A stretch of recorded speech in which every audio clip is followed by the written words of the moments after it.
ഗുരുർബ്രഹ്മ ഗുരുർവിഷ്ണു ഗുരുർദേവോ മഹേശ്വര ഗുരുസാക്ഷാൽ പരം ബ്രഹ്മ തസ്മൈ ശ്രീ ഗുരവേ നമഃ. അജ്ഞാനതിമിരാന്ധസ്യ ജ്ഞാനാഞ്ജനശലാകയാ ചക്ഷുരുന്മീലിതം യേന തസ്മൈ ശ്രീ ഗുരവേ നമഃ. സദാശിവസമാരംഭാം ശങ്കരാചാര്യമധ്യമാം അസ്മദാചാര്യപര്യന്താം വന്ദേ ഗുരുപരമ്പരാം. നമാമി ധന്വന്തരിമാവിദേവം സുരാസുരൈർവന്ദിതപാദപത്മം ലോകേ ജരാരുഭയമൃത്യുനാശം ധാതാരമീശം വിവിധൗഷധീനാം. ഓം ധന്വന്തരിമൂർത്തയേ നമഃ.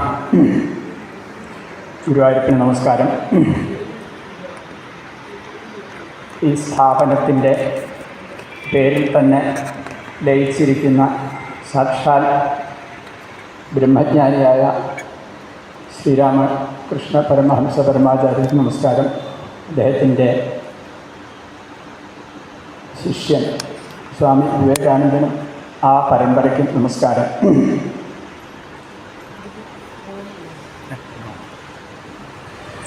ഞാനിവിടെ ഇങ്ങനൊരു പ്രഭാഷണം നടത്താൻ വന്നു. അതിനെ എന്നെ ക്ഷണിച്ച ഈ ഋതം ജ്ഞാനവേദിയുടെയും വിശേഷിച്ച് ഈ സ്ഥാപനത്തിൻ്റെ എല്ലാമായ സ്വാമിജിയോടും മറ്റെല്ലാവരോടും, അതുപോലെ തന്നെ ഇവിടെ സശ്രദ്ധം സാഗൂതം കേൾക്കാൻ വന്ന എല്ലാ ആയുർവേദ ഭക്തന്മാരോടും എൻ്റെ വിനീതമായ നമസ്കാരം ഞാൻ പറയുകയാണ്. വളരെ സമയക്ലിപ്തതയോടുകൂടി ലിമിറ്റഡായിട്ടുള്ള ടൈമിനുള്ളിൽ വലിയൊരു വിഷയം അവതരിപ്പിക്കുക എന്നുള്ളത് ഒരു സാഹസമാണെന്ന് എനിക്കറിയാം. പക്ഷേ ആ വിഷയത്തിൻ്റെ പ്രാധാന്യവും ഗൗരവവും അറിഞ്ഞ് ഏതാണ്ട് കുറച്ചൊക്കെ കാര്യങ്ങൾ ഇവിടെ അവതരിപ്പിക്കാതിരുന്നാൽ അതൊരു കൃതജ്ഞതയാവും എന്നുകൊണ്ട് ഞാൻ കഴിയുന്നതും ചുരുക്കി പറഞ്ഞുകൊള്ളാം. ആമുഖമായിട്ട് എനിക്ക് ഈയൊരു സ്ഥാപനത്തിനെക്കുറിച്ച് ആദ്യം തന്നെ ഓർമ്മ വരുന്നത് 1970-കളിൽ 50 കൊല്ലമായി ഞാനിവിടെ ആദ്യമായിട്ട് വന്നതാണ്. അന്ന് ഞാൻ വേദം പഠിക്കുന്ന കാലത്താണ്. അന്നെന്തോ ചില മത്സരങ്ങളുണ്ടായിരുന്നു. അപ്പം അതിനു വേണ്ടി ഇവിടെ വന്നു. കുട്ടിക്കാലത്താണ്, 50 കൊല്ലമായി. അന്ന് സമ്മാനം കിട്ടിയത് ഇപ്പോഴും ആ പുസ്തകം എനിക്ക് മനസ്സിൽ കൊത്തിവെച്ചിട്ടുണ്ട്. ആദികവിയുടെ ആദർശപരീക്ഷ എന്ന് പറഞ്ഞിട്ടൊരു പുസ്തകം, സിദ്ധിനാഥാനന്ദസ്വാമിയുടെ ബുക്കാണ്. അതാണ് അന്ന് എനിക്ക് ആദ്യം സമ്മാനം കിട്ടിയത്. പിന്നെ വേറെ ചില പുസ്തകങ്ങളൊക്കെ കിട്ടി, ശങ്കരാചാര്യ കൃതികളൊക്കെ ഉണ്ടായിരുന്നു. അപ്പോൾ അന്ന് ഇവിടെ വന്നത് ചെറിയൊരു ഓർമ്മ ഇപ്പോഴും മനസ്സിലുണ്ട്. അന്ന് ആ ഒരു പവിത്രമായ സ്ഥലത്ത് വീണ്ടും ഇതുപോലെ ആയുർവേദത്തെക്കുറിച്ച് ചെറിയൊരു ഭാഷണം നടത്താൻ സന്ദർഭം വന്നതിൽ വളരെയധികം സന്തോഷമുണ്ട്. ഗുരുവായൂരപ്പൻ്റെ അനുഗ്രഹം തന്നെയാണ്. ഇവിടെ നിങ്ങളെല്ലാം അറിഞ്ഞിട്ടുണ്ടാവും, ഈ വിഷയം ആയുർവേദത്തിൻ്റെ കാലികമായ പ്രസക്തി അല്ലെങ്കിൽ സർവകാല പ്രസക്തി എന്നുള്ളതാണ്. ഇത് ഞാൻ കുറേ വിഷയങ്ങളുള്ളതുകൊണ്ട് ചില പോയിൻറ്റ്സൊക്കെ നോട്ട് ചെയ്ത് വന്നിട്ടുണ്ട്. ഇത് പലതും എനിക്ക് വിട്ട് പറയേണ്ടി വരും, കാരണം സമയപരിമിതി ഉള്ളതുകൊണ്ട്. എന്നാലും ഈ ഇവിടെ പറയാൻ പോകുന്ന ആയുർവേദത്തെക്കുറിച്ചുള്ള എല്ലാ പോയിൻറ്റ്സും എല്ലാം ആയുർവേദത്തിൻ്റെ കാലാതിവർത്തിയായിട്ടുള്ള അവസ്ഥയാണ് സൂചിപ്പിക്കുന്നത്. അതിൻ്റെ തത്വങ്ങളാവട്ടെ പ്രയോഗമാവട്ടെ എന്തായാലും അത് ആയുർവേദത്തിൻ്റെ മാഹാത്മ്യം, അതിൽ നിന്നും നാം മനസ്സിലാക്കുന്ന സാർവകാലികവും സാർവജനീനവുമായ പ്രസക്തി ഇതെല്ലാം സൂചിപ്പിക്കുന്ന കാര്യങ്ങളാണ്. നമുക്കറിയാം, ആയുർവേദം ആയിരക്കണക്കിന് വർഷങ്ങൾക്ക് മുൻപ് ഭാരതത്തിലും സമീപ ദേശങ്ങളിലും സമീപ രാജ്യങ്ങളിലൊക്കെ പ്രചാരം നേടിയ ഒരു വൈദ്യശാസ്ത്രമാണ്. നമ്മൾ ആദ്യം തന്നെ മനസ്സിലാക്കേണ്ട ഒരു കാര്യം, വൈദ്യശാസ്ത്രവും ചികിത്സാശാസ്ത്രവും രണ്ടും രണ്ടാണ്. ആയുർവേദം ഒരു ചികിത്സാശാസ്ത്രം മാത്രമല്ല, വൈദ്യശാസ്ത്രം കൂടിയാണ്. വൈദ്യൻ്റെ ശാസ്ത്രമാണ്, വൈദ്യവുമായി ബന്ധപ്പെട്ടുള്ള ശാസ്ത്രമാണ്. നമ്മളത്ര ശ്രദ്ധിച്ചിട്ടുണ്ടാവില്ല. കാരണം ചികിത്സാശാസ്ത്രം എന്ന് പറയുമ്പോൾ ഒരു രോഗിക്ക് കൊടുക്കേണ്ട ചികിത്സയെക്കുറിച്ച് സമഗ്രമായിട്ടുള്ള പഠനമാണ്, ശാസ്ത്രമാണ് ചികിത്സാശാസ്ത്രം. പക്ഷേ വൈദ്യശാസ്ത്രം അങ്ങനെയല്ല. വൈദ്യശാസ്ത്രത്തിൽ ആദ്യം തന്നെ രോഗത്തെക്കുറിച്ചല്ല പറയുന്നത്. അതുമുതൽ തുടങ്ങിയാണ് ആയുർവേദത്തിൻ്റെ പ്രത്യേകത.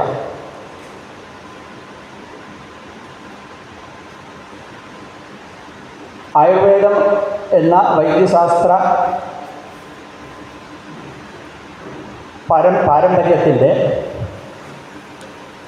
എല്ലാ ഗ്രന്ഥങ്ങളിലും ആദ്യം തുടങ്ങുന്നത് രോഗത്തെക്കുറിച്ചല്ല,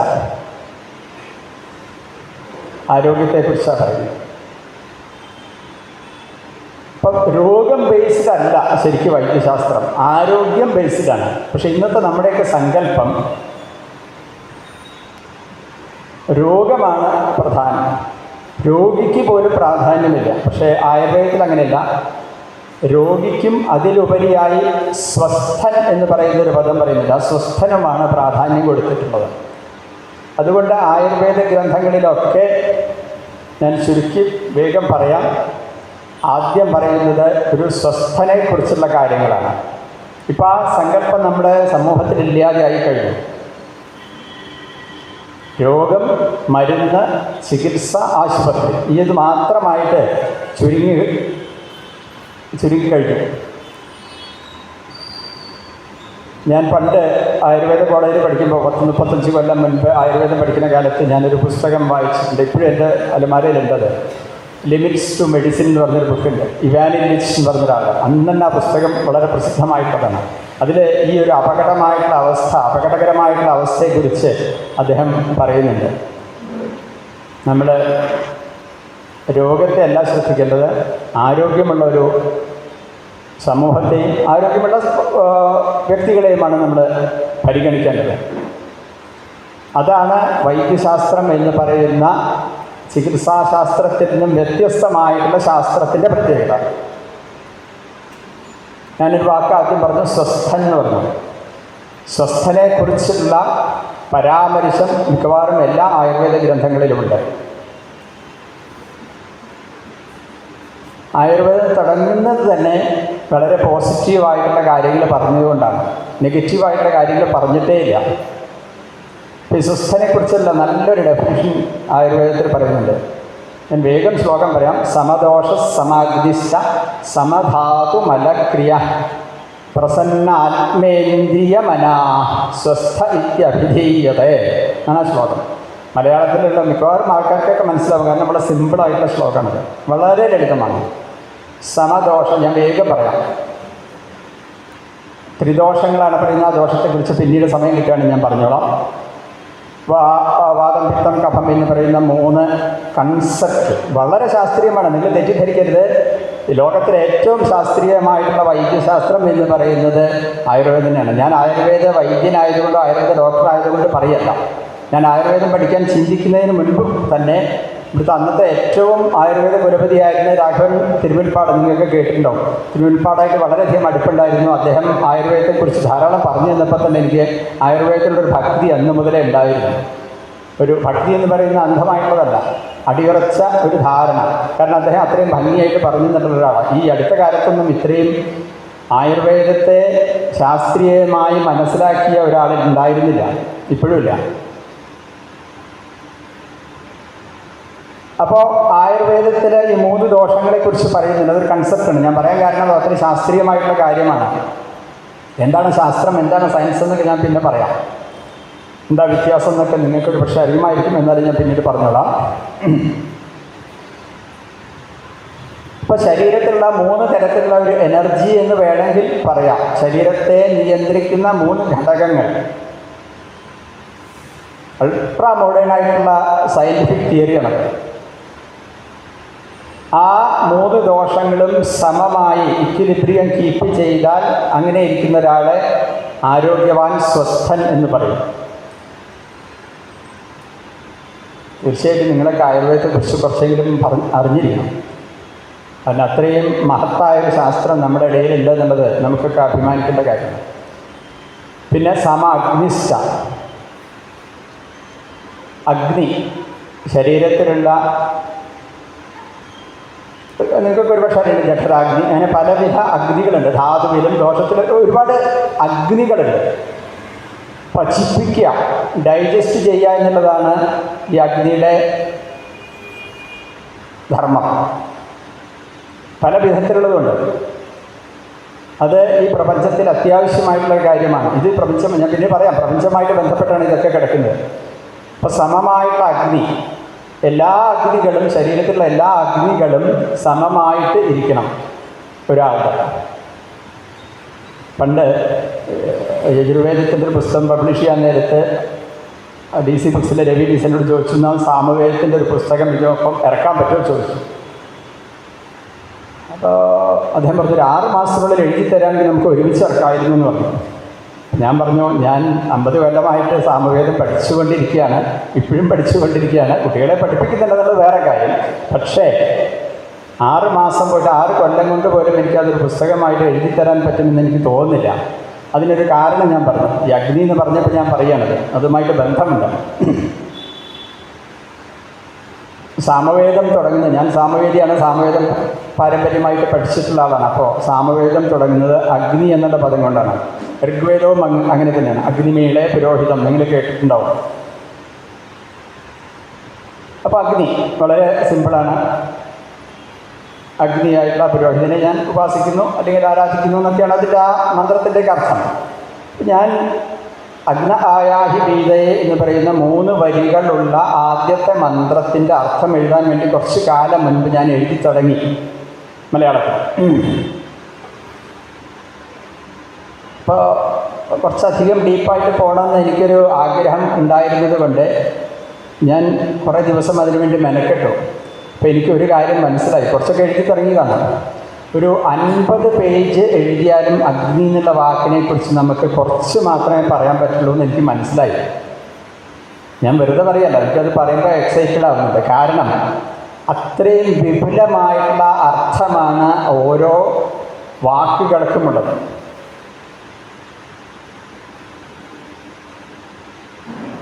പണ്ട് മാക്സ് മുള്ളരെപ്പോലുള്ള ഒരുപാട് വിദേശികൾ വേദത്തെ തർജ്ജിമ ചെയ്തപ്പോൾ അഗ്നി എന്നുള്ളതിനെ തർജ്ജിമ ചെയ്തത് ഫയറിനാണ്. ശരിയാണല്ലോ, അഗ്നി എന്ന് പറഞ്ഞാൽ നമ്മൾ ഉടനെ ഇംഗ്ലീഷിൽ തർജ്ജിമ ചെയ്യുന്നത് ഫയർ, FIR, ഫയർ. തീർന്നു. അവിടെ അതോടുകൂടി ആ കൺസെപ്റ്റ് 100% പോയി. കാരണം നമ്മൾ തീയ എന്ന് പറയുന്ന ഇവിടെ ജ്വലിച്ചു കൊണ്ടിരിക്കുന്ന അഗ്നി അല്ല ഈ വേദത്തിൽ പറയുന്ന അഗ്നി. ഒരഗ്നിയിൽ അല്ല, അഗ്നികളിൽ ഒരഗ്നിയാണത്. നമ്മളെന്നെ കേട്ടിട്ടുണ്ടാവും വൈശ്വാനരാഗ്നിയെക്കുറിച്ച്. അഹം വൈശ്വാനരോ ഭൂത്വ പ്രാണിനാം ദേഹമാശുദ്ധ പ്രാണാപാനസമായുക്ത, ഒരു അഗ്നിയാണ്.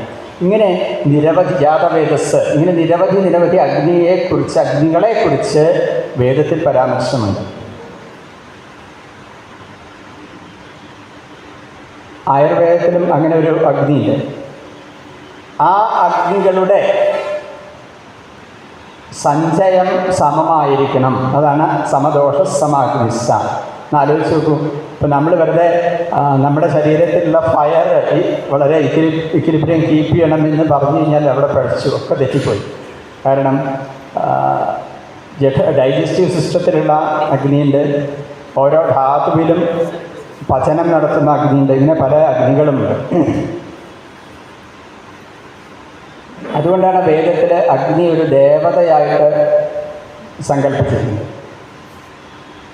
അപ്പം നിങ്ങൾ ആലോചിച്ച് നോക്കൂ, നമ്മൾ ഒരു സംസ്കൃതം എന്ന് പറയുന്ന ഭാഷയിൽ എഴുതപ്പെട്ട ഓരോ മന്ത്രമാവട്ടെ ശ്ലോകമാവട്ടെ തർജ്ജിമ ചെയ്യുമ്പോൾ ഉണ്ടാകാവുന്ന ഭവിഷ്യത്ത് ഇപ്പോൾ മനസ്സിലായിട്ടുണ്ടാവുന്നത്. ഇതാണ് പ്രശ്നം. ആ സംസ്കാരം നമ്മളിൽ ഉണ്ടായാൽ മാത്രമേ നമുക്ക് അതിൻ്റെ അർത്ഥം മുഴുവനായിട്ട് മനസ്സിലാവുള്ളൂ. സമദോഷ സമാഗ്നിശ്ച സമധാതു മലക്രിയ. ധാതുക്കൾ, 7 ധാതുക്കളെ കുറിച്ചൊക്കെ ആയുർവേദത്തിൽ പറയുന്നുണ്ട്. അതുപോലെ മലങ്ങൾ, ശരീരത്തിൽ നിന്നും പുറത്തു പോകുന്ന ആവശ്യമില്ലാത്ത എക്സ്ക്രീറ്ററി പ്രോഡക്ട്സ് എന്ന് പറയും, വിസർജ്യ വസ്തുക്കൾ, അതിൻ്റെ ക്രിയകൾ, അത് വേണ്ട പോലെ വേണ്ട സമയത്ത് പോകുന്നു. ഇതെല്ലാം കൃത്യമായിരിക്കണം ഒരാൾക്ക്. അങ്ങനെ കൃത്യമാകാതിരുന്നാൽ ഉടനെ ഒരു രോഗം വരും. ഒരു രോഗം നമ്മളൊരു പേരിട്ട ഒരു രോഗമായി. പിന്നത്തെ വളരെ ശ്രദ്ധിക്കണം.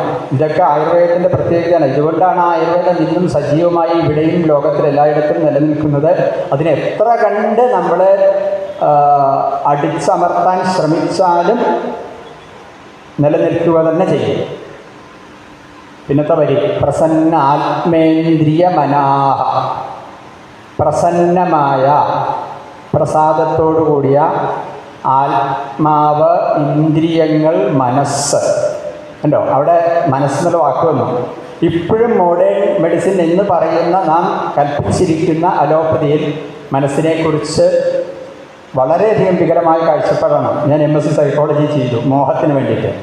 അന്ന് എനിക്ക് മനസ്സിലായി സൈക്കോളജി അല്ലെങ്കിൽ മനഃശാസ്ത്രം എന്ന് പറയുന്നത് നമ്മുടെ ഉപനിഷത്തിലും വേദത്തിലും ഒക്കെ പറയുന്നതിൻ്റെ 100 പോലും മോഡേൺ മെഡിസിനിലോ മോഡേൺ സൈക്കോളജിയിലോ പറഞ്ഞിട്ടില്ല. കാരണം മനസ്സിനെ കുറിച്ച് ഞാൻ പിന്നീട് പറയാൻ തുടങ്ങിയൊരു ശ്ലോകം കൂടി ഇവിടെ പറയാം, അപ്പോൾ നിങ്ങൾക്ക് മനസ്സിലാവും. പ്രസന്നമായ ആത്മാവ്, അതിനെക്കുറിച്ചൊക്കെ പറയുന്നതിന് ഒരുപാടുണ്ടാവും. അവിടെ നിൽക്കട്ടെ.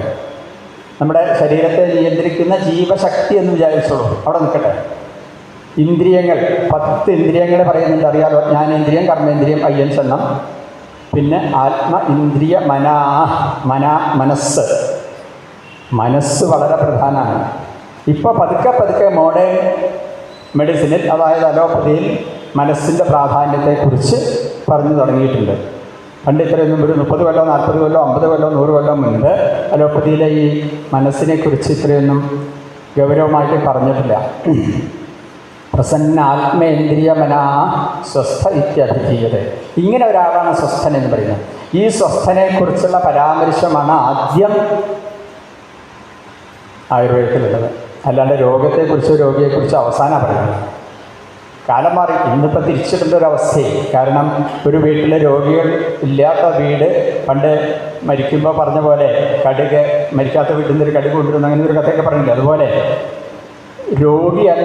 രോഗിയില്ലാത്തൊരു വീട് നമുക്ക് കാണാൻ പറ്റില്ല. അങ്ങനത്തെ ഒരു അവസ്ഥയ്ക്ക് പണ്ട് 50-ആം വയസ്സിലും 60-ആം വയസ്സിലും ഒക്കെ വന്നിരുന്ന രോഗങ്ങൾ ഇപ്പോൾ 30 വയസ്സിലും 20 വയസ്സിലും വരെ നമ്മളെ ആക്രമിച്ചു തുടങ്ങിയിട്ടുണ്ട്. ബ്ലഡ് പ്രഷറാവട്ടെ, ഡയബറ്റിസ് എന്ന് പറയുന്ന രോഗമാവട്ടെ, കാർഡിയാക് പ്രോബ്ലം, ഹൃദയ സംബന്ധമായിട്ടുള്ള അസുഖങ്ങളാവട്ടെ, ഇപ്പോൾ 30കളിൽ 30s എന്ന് പറയില്ലേ, 30 വയസ്സ് ഒരു 25 വയസ്സായിട്ടുള്ള ആൾക്കാർക്ക് തന്നെ ധാരാളമായിരുന്നു. അവിടെയാണ് നമുക്ക് പഠിച്ചത്. നമ്മൾ നേരെ പ്രതിലോമമായ രീതിയിലാണ് നമ്മുടെ സമൂഹം പോയിക്കൊണ്ടിരിക്കുന്നത്. അപ്പോൾ പ്രസന്നമായ ആത്മാവും ഇന്ദ്രിയങ്ങളും മനസ്സോട് കൂടിയിട്ടുള്ള ഒരാൾ സ്വസ്ഥനാണെന്ന് പറയും. ഈ സ്വസ്ഥൻ്റെ ലക്ഷണങ്ങളും എങ്ങനെ സ്വസ്ഥനായിരിക്കണം, എങ്ങനെ സ്വസ്ഥനാവണം എന്നതിനെക്കുറിച്ചൊക്കെയാണ് ആയുർവേദത്തിൽ ആദ്യമായിട്ട് പറയുന്നത്. അതിനുശേഷമാണ് രോഗത്തെക്കുറിച്ച്, രോഗനിദാനം, ചികിത്സ, മറ്റുള്ള കാര്യങ്ങളൊക്കെ പറയുന്നത്.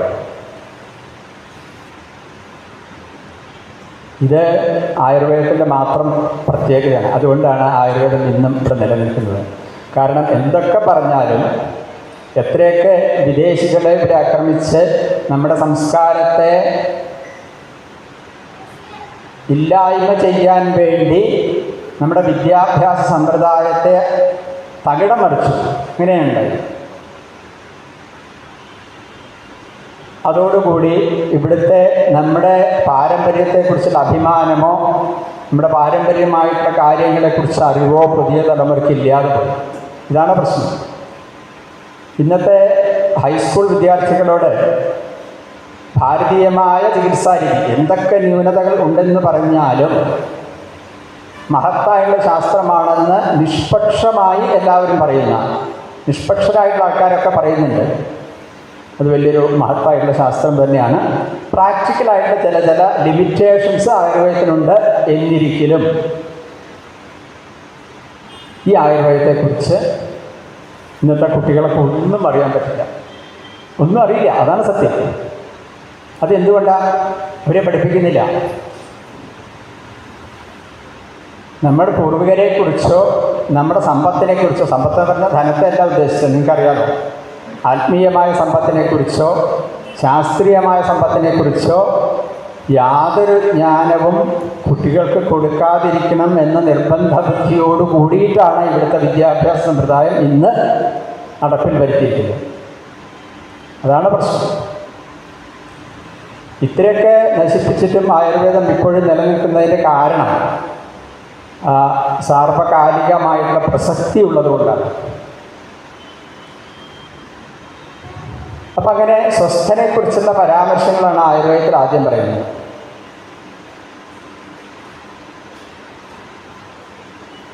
ആയുർവേദത്തിൻ്റെ ചരിത്രം എടുത്ത് നോക്കൂ. നമുക്കറിയാം എവിടെ നിന്ന് തുടങ്ങി. വേദത്തിൽ ആയുർവേദത്തിൻ്റെ തത്വചിന്തകൾ കാണാൻ പറ്റും. ആയുർവേദം എന്നുള്ള വാക്ക് എവിടെയും വേദത്തിലുണ്ടാവില്ല. ത്രിദോഷം എന്നുള്ള വാക്കുണ്ടാവില്ല. പക്ഷെ ധാതു എന്ന്, അതിന് പകരം ധാതു എന്നൊരു വാക്ക് ഋഗ്വേദത്തിലും അഥർവവേദത്തിലൊക്കെ ഉണ്ട്. അതുകൊണ്ടാണ് ആയുർവേദം ഋഗ്വേദത്തിൻ്റെ അഥവാ അഥർവവേദത്തിൻ്റെ ഉപവേദമാണ് എന്ന് പറയുന്നത്. ആയുഷപാലനം വേദം ഉപവേദം അഥർവണ, അഥർവവേദത്തിൻ്റെ ഉപവേദമായിട്ടാണ് ആയുർവേദം പറഞ്ഞിരിക്കുന്നത്. ഋഗ്വേദസ്യ ഉപവേദ ആയുർവേദ എന്നൊരു പ്രമാണമുണ്ട്. എങ്കിൽ പോലും എന്തൊക്കെയായാലും വേദത്തിൻ്റെ, നമുക്കിപ്പോൾ അഥർവം എടുക്കാം, അഥർവവേദത്തിൻ്റെ ഉപവേദമായിട്ട് പറയാൻ തന്നെ കാരണം വേദവുമായിട്ടുള്ള ബന്ധമുള്ളത് കൊണ്ടാണ്. ആയുർവേദ ഇൻ വേദാസ് എന്ന് പറയുന്ന ഒരു പുസ്തകം എഴുതാൻ ഒരു സായിപ്പ് വേണ്ടി വന്നു. വേദത്തിലുള്ള ആയുർവേദ പരാമർശങ്ങളെക്കുറിച്ച് സമഗ്രമായി പഠിച്ചതൊരു സായിപ്പാണ്. പുസ്തകം അവൈലബിളാണ്, എപ്പോഴും അവൈലബിളാണ്. നമുക്ക് ഒരുപക്ഷെ പല ആൾക്കാർക്കും അറിയാം, ഋഗ്വേദത്തിൽ നിരവധി രോഗങ്ങളെക്കുറിച്ചുള്ള പരാമർശമുണ്ട്. ഋഗ്വേദം എന്ന് പറഞ്ഞാൽ ഒരുപക്ഷെ നമ്മൾ വിചാരിക്കുന്നതിനേക്കാൾ കൂടുതൽ പഴക്കമുണ്ടായിരിക്കും. കാരണം ചരിത്രത്തിൽ പറയുന്ന 5000-6000 കൊല്ലം മുൻപാണ് വേദം രചിക്കപ്പെട്ടതെന്നാണ്. നമ്മുടെ കൺസെപ്റ്റ് അനുസരിച്ച് അത് അനാദിയാണ്, അനന്തമാണ്. കാരണം അനാദിയാണെന്ന് പറയാൻ കാരണം വളരെ സിമ്പിളാണ്. അത് വേദം എന്ന് പറയുന്നൊരു ജ്ഞാന പിണ്ഡാകാരം തന്നെ, ജ്ഞാനത്തിൻ്റെ ഒരു കൂട്ടമാണ് വേദം.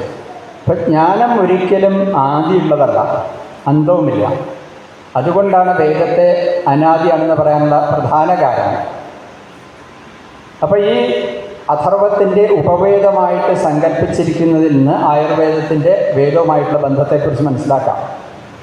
ഓഷധി സൂക്തം പോലെയുള്ള നിരവധി സൂക്തങ്ങൾ ഋഗ്വേദത്തിലുണ്ട്. സർവലക്ഷ്മ നാശകം ശമന സൂക്തങ്ങൾ ഒക്കെ ഉണ്ട്. അങ്ങനെ ഋഗ്വേദത്തിൽ തന്നെ, ഋഗ്വേദം ഏതാണ്ട് 10000 കൊല്ലം മുൻപായിരിക്കാം ഒരുപക്ഷെ ഋഷിമാരുടെ മനസ്സിൽ നിന്നും പുറത്തു വന്നത്. അന്ന് തന്നെ ഈ ആയുർവേദത്തിൻ്റെ തത്വങ്ങളും പ്രയോഗങ്ങളും ഇവിടെ പ്രചാരം നേടിയിരുന്നു. ആലോചിച്ച് നോക്കൂ, ഇന്നും അതേ ആയുർവേദം ഇവിടെ ഉണ്ട്. അതാണ് നമ്മൾ ഈ സാർവകാലികമായ എല്ലാ കാലത്തും നിലനിൽക്കുന്ന ഒരു ശാസ്ത്രമാണ് ആയുർവേദം എന്ന് പറയാനുള്ള ഒരു കാരണം. പക്ഷി ധ്യാന്തേ നാസിക ധ്യാൻ എന്ന് പറയുന്നൊരു മന്ത്രമൊരു സൂക്തമുണ്ട്. അപ്പം ഞാനീ പറഞ്ഞ രോഗശമനമായിട്ടുള്ള സൂക്തമാണ്. അതിൽ വളരെയധികം വിസ്തരിച്ചുള്ള രോഗങ്ങളെക്കുറിച്ചുള്ള പരാമർശങ്ങളുണ്ട്. അതുപോലെ തന്നെ ഉദ്യന്നദ്യമിത്ര ഒരു വേറെ ഹൃദ്രോഗം മമ സൂര്യ ഹരിമാണം ച നാശയ. സൂര്യനോടുള്ള ഒരു അപേക്ഷയാണ്. ഹൃദ്രോഗത്തെയും ഹരിമാവ് എന്ന് പറയുന്ന രോഗത്തെയും അങ്ങ് നശിപ്പിച്ചാലും എന്നാണ്. ഇപ്പോൾ നാം ഉദ്ദേശിക്കുന്ന ഒരു കാർഡിയാക് ഫെയിലിയർ ആവണമെന്നില്ല അന്നത്തെ ഹൃദ്രോഗം എങ്കിൽ പോലും അന്ന് ഇത്രയൊന്നും ഇല്ലല്ലോ. നമുക്കറിയാം 50 കൊല്ലം മുമ്പ് പോലും ഇത്ര ഹൃദ്രോഗികളില്ല. അപ്പോൾ പിന്നെ 500, 1000, 2000, 3000 കൊല്ലം മുൻപ് ഇത്രയും രോഗികളുണ്ടാവാനുള്ള സാധ്യത വളരെ കുറവാണ്. ഒറ്റ പ്രശ്നമേ ഉണ്ടായിരുന്നുള്ളൂ, ലൈഫ് സ്പാൻ ഇന്നത്തെ പോലെ ഉണ്ടായിരുന്നില്ല എന്ന് വേണമെങ്കിൽ പറയാം ഈ മധ്യകാലഘട്ടത്തിൽ. പക്ഷേ വൈദിക കാലഘട്ടത്തിലും പുരാണ കാലഘട്ടത്തിലൊക്കെ നാം സങ്കല്പിക്കുന്ന പൂർണ്ണായുസ് ഉണ്ടായിരുന്ന ആൾക്കാർ ധാരാളം ഉണ്ടായിരുന്നു എന്നതിന് തെളിവുകൾ ധാരാളമുണ്ട്. അപ്പോൾ ഹൃദ്രോഗത്തെയും ഹരിമാവ എന്ന് പറയുന്ന രോഗത്തെയും അങ്ങ് നശിപ്പിച്ചാലും എന്ന് പറയുന്ന മന്ത്രം മുതൽ അനവധി മന്ത്രങ്ങൾ ഋഗ്വേദത്തിലും അഥർവത്തിലും ഉണ്ട്. അപ്പോൾ ഒരു കാര്യം നമുക്ക് ഉറപ്പായി, അന്നുണ്ടായിരുന്നൊരു ശാസ്ത്രം ഇന്നും ഇവിടെ നിലനിൽക്കുന്നുണ്ട് എങ്കിൽ അതിനെന്തോ ചില പ്രത്യേകതകളും സവിശേഷതയും മഹത്വവുമുണ്ട് എന്ന് നമുക്ക് മനസ്സിലാക്കാം.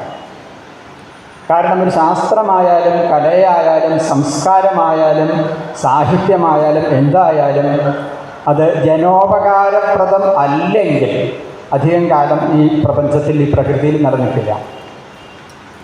ചില തത്വശാസ്ത്രങ്ങളൊക്കെ പ്രലോഭനങ്ങളെ കൊണ്ട് നമ്മളിങ്ങനെ നിലനിൽക്കുന്നുണ്ടെങ്കിലും കുറേ കാലം കഴിയുമ്പോൾ അത് ഔട്ട്ഡേറ്റഡ് ആവും.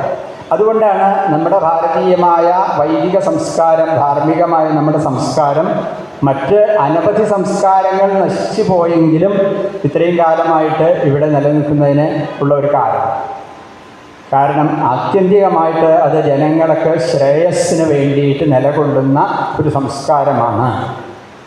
അതാണ് ഇവിടെ പ്രാർത്ഥനാ മന്ത്രത്തിൽ സംവാദ സൂക്തത്തിലെ മന്ത്രമാണ് ചൊല്ലിയത് ടീച്ചർ. സംഗച്ഛധ്വം സംവദധ്വം സംവോ മനാംസി ജാനത. ഇത് വളരെ മനോഹരമായിട്ടുള്ള മന്ത്രമാണ്. ഞാൻ പല രീതിയിലും പ്രസംഗത്തിൽ പറയാറുണ്ട്, നിങ്ങൾ എന്ത് സോഷ്യലിസം എന്ത് കമ്മ്യൂണിസം പറഞ്ഞാലും അതിൻ്റെ 100 ഇരട്ടി ശക്തിയുള്ള തിയറിയാണ് വേദത്തിൽ അവസാനത്തെ മന്ത്രമായി ഞാനിപ്പോൾ ചൊല്ലിയ മന്ത്രത്തിലുള്ളത്. സോഷ്യലിസം എന്ന് പറഞ്ഞാൽ എന്താ, അല്ലെങ്കിൽ കമ്മ്യൂണിസം എന്ന് പറയുന്ന എന്താ, വളരെ സിമ്പിളാണ്. ഈ പറയുന്ന ഐകമത്യ സൂക്തം എന്ന് പറയുന്ന ഇപ്പോൾ ചൊല്ലിയ മന്ത്രത്തിലെ ചെറിയൊരു അംശമാണ്. നമ്മുടെ കർമ്മവും വാക്കും പ്രവൃത്തിയും എല്ലാം സമാനമാവട്ടെ, നമ്മളെല്ലാം തുല്യരായിട്ട് ജീവിക്കാൻ ഇടവരട്ടെ എന്നാണ് ഈ മന്ത്രത്തിലർത്ഥം.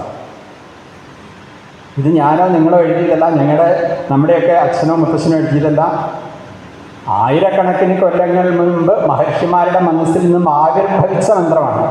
അന്ന് തന്നെ ഇത്രയും സംസ്കൃതമായ സംസ്കാരപൂരിതമായ ഇത്രയും മഹത്തായിട്ടുള്ള ഒരു സമ്പ്രദായം നമ്മുടെ ഭാരതത്തിലുണ്ടായിരുന്നു. അത് എസ്റ്റാബ്ലിഷ്ഡ് ആയിരുന്നു, അന്ന് അതിൻ്റെ തുടക്കമല്ല. അതുകൊണ്ടാണ് വിവാഹ സൂക്തത്തിലൊക്കെ അന്നത്തെ കുടുംബത്തിൻ്റെ കൺസെപ്റ്റിനെ കുറിച്ചൊക്കെ എന്ത് മനോഹരമായിട്ടാണ് പറഞ്ഞിരിക്കുന്നത്. അതിൻ്റെ ആ വേദങ്ങളെ പിൻപറ്റിയാണ് നമ്മുടെ ആയുർവേദം വന്നത്. മനുഷ്യനല്ല, എല്ലാ ജീവജാലങ്ങൾക്കും ജനിച്ചാൽ മരണമുണ്ട്, മരണത്തിനൊരു കാരണമുണ്ടാവും. സമാവസ്ഥ മാറി വിഷമാവസ്ഥ വന്നാൽ, ശരീരത്തിൻ്റെ ഇക്വിലിബ്രിയം തെറ്റിയാൽ രോഗം വരും. ഇതെല്ലാം വളരെ സത്യമായിട്ടുള്ള കാര്യമാണ്. ഇതൊന്നും അറിയാതെ യാതൊരു വിശേഷജ്ഞാനവുമില്ലാത്ത മൃഗങ്ങൾ പ്രകൃതിയെയാണ് ആശ്രയിക്കുന്നത്. ഞാൻ ആ ഭാഗത്തേക്ക് വരാൻ പോണേല്ലോ, എങ്കിലിപ്പോൾ പറയാം. നമ്മളൊക്കെ കണ്ടിട്ടുണ്ടോ, പൂച്ചയൊക്കെ ചില പുല്ലൊക്കെ തിന്നും. എന്നിട്ട് ചിലപ്പോൾ സ്വയം ശക്തിയായിട്ട് ഛർദ്ദിക്കും പൂച്ചയൊക്കെ. എന്തെങ്കിലും ശരീരത്തിന് ദോഷകരമായിട്ടുള്ള രീതിയിൽ സാധനങ്ങൾ അതിൻ്റെ വിശേഷ ബുദ്ധി ഇല്ലാത്തതുകൊണ്ട് തിന്നാൽ അതിന് വരാവുന്ന രോഗങ്ങൾ അത് മനസ്സിലാക്കി പ്രകൃതിയിൽ നിന്നും അതിനുള്ള പരിഹാരത്തെ കണ്ടെത്താണ് നമ്മളെപ്പോലുള്ള വിശേഷ ബുദ്ധി ഇല്ലാത്ത പൂച്ചയും പട്ടിയും മറ്റു മൃഗങ്ങളൊക്കെ ചെയ്യുന്നത്. ഇതിൽ നിന്നാണ് നമ്മുടെ വൈദ്യശാസ്ത്രമുണ്ടായത്. പ്രധാനപ്പെട്ടൊരു പോയിൻ്റാണ് ഞാനിപ്പോൾ പറഞ്ഞത്. പ്രകൃതിയിൽ നിന്നാണ് ആയുർവേദം ചികിത്സയുമായിട്ടുള്ള ബന്ധപ്പെട്ടുള്ള എല്ലാ കാര്യങ്ങളും കണ്ടെത്തിയിട്ടുള്ളത്. നമ്മുടെ പ്രകൃതിയുടെ ഒരു ഉൽപ്പന്നമാണ്. നമുക്കെന്തെങ്കിലും രോഗമുണ്ടാവണമെങ്കിൽ നാം ചെയ്യുന്ന കർമ്മങ്ങളുടെയോ, പല ആയുർവേദത്തിൽ ഒരുപാട് കാര്യങ്ങൾ പറഞ്ഞിട്ടുണ്ട്. ജനറ്റിക്കായിട്ടുള്ള പൂർവ്വജന്മകൃതം എന്നൊക്കെ പറഞ്ഞിട്ടുള്ളതൊക്കെ ജനറ്റിക്കലായിട്ടുള്ള ദോഷങ്ങളാവാം, ഗർഭകാലത്തുണ്ടാവുന്നതാവാം,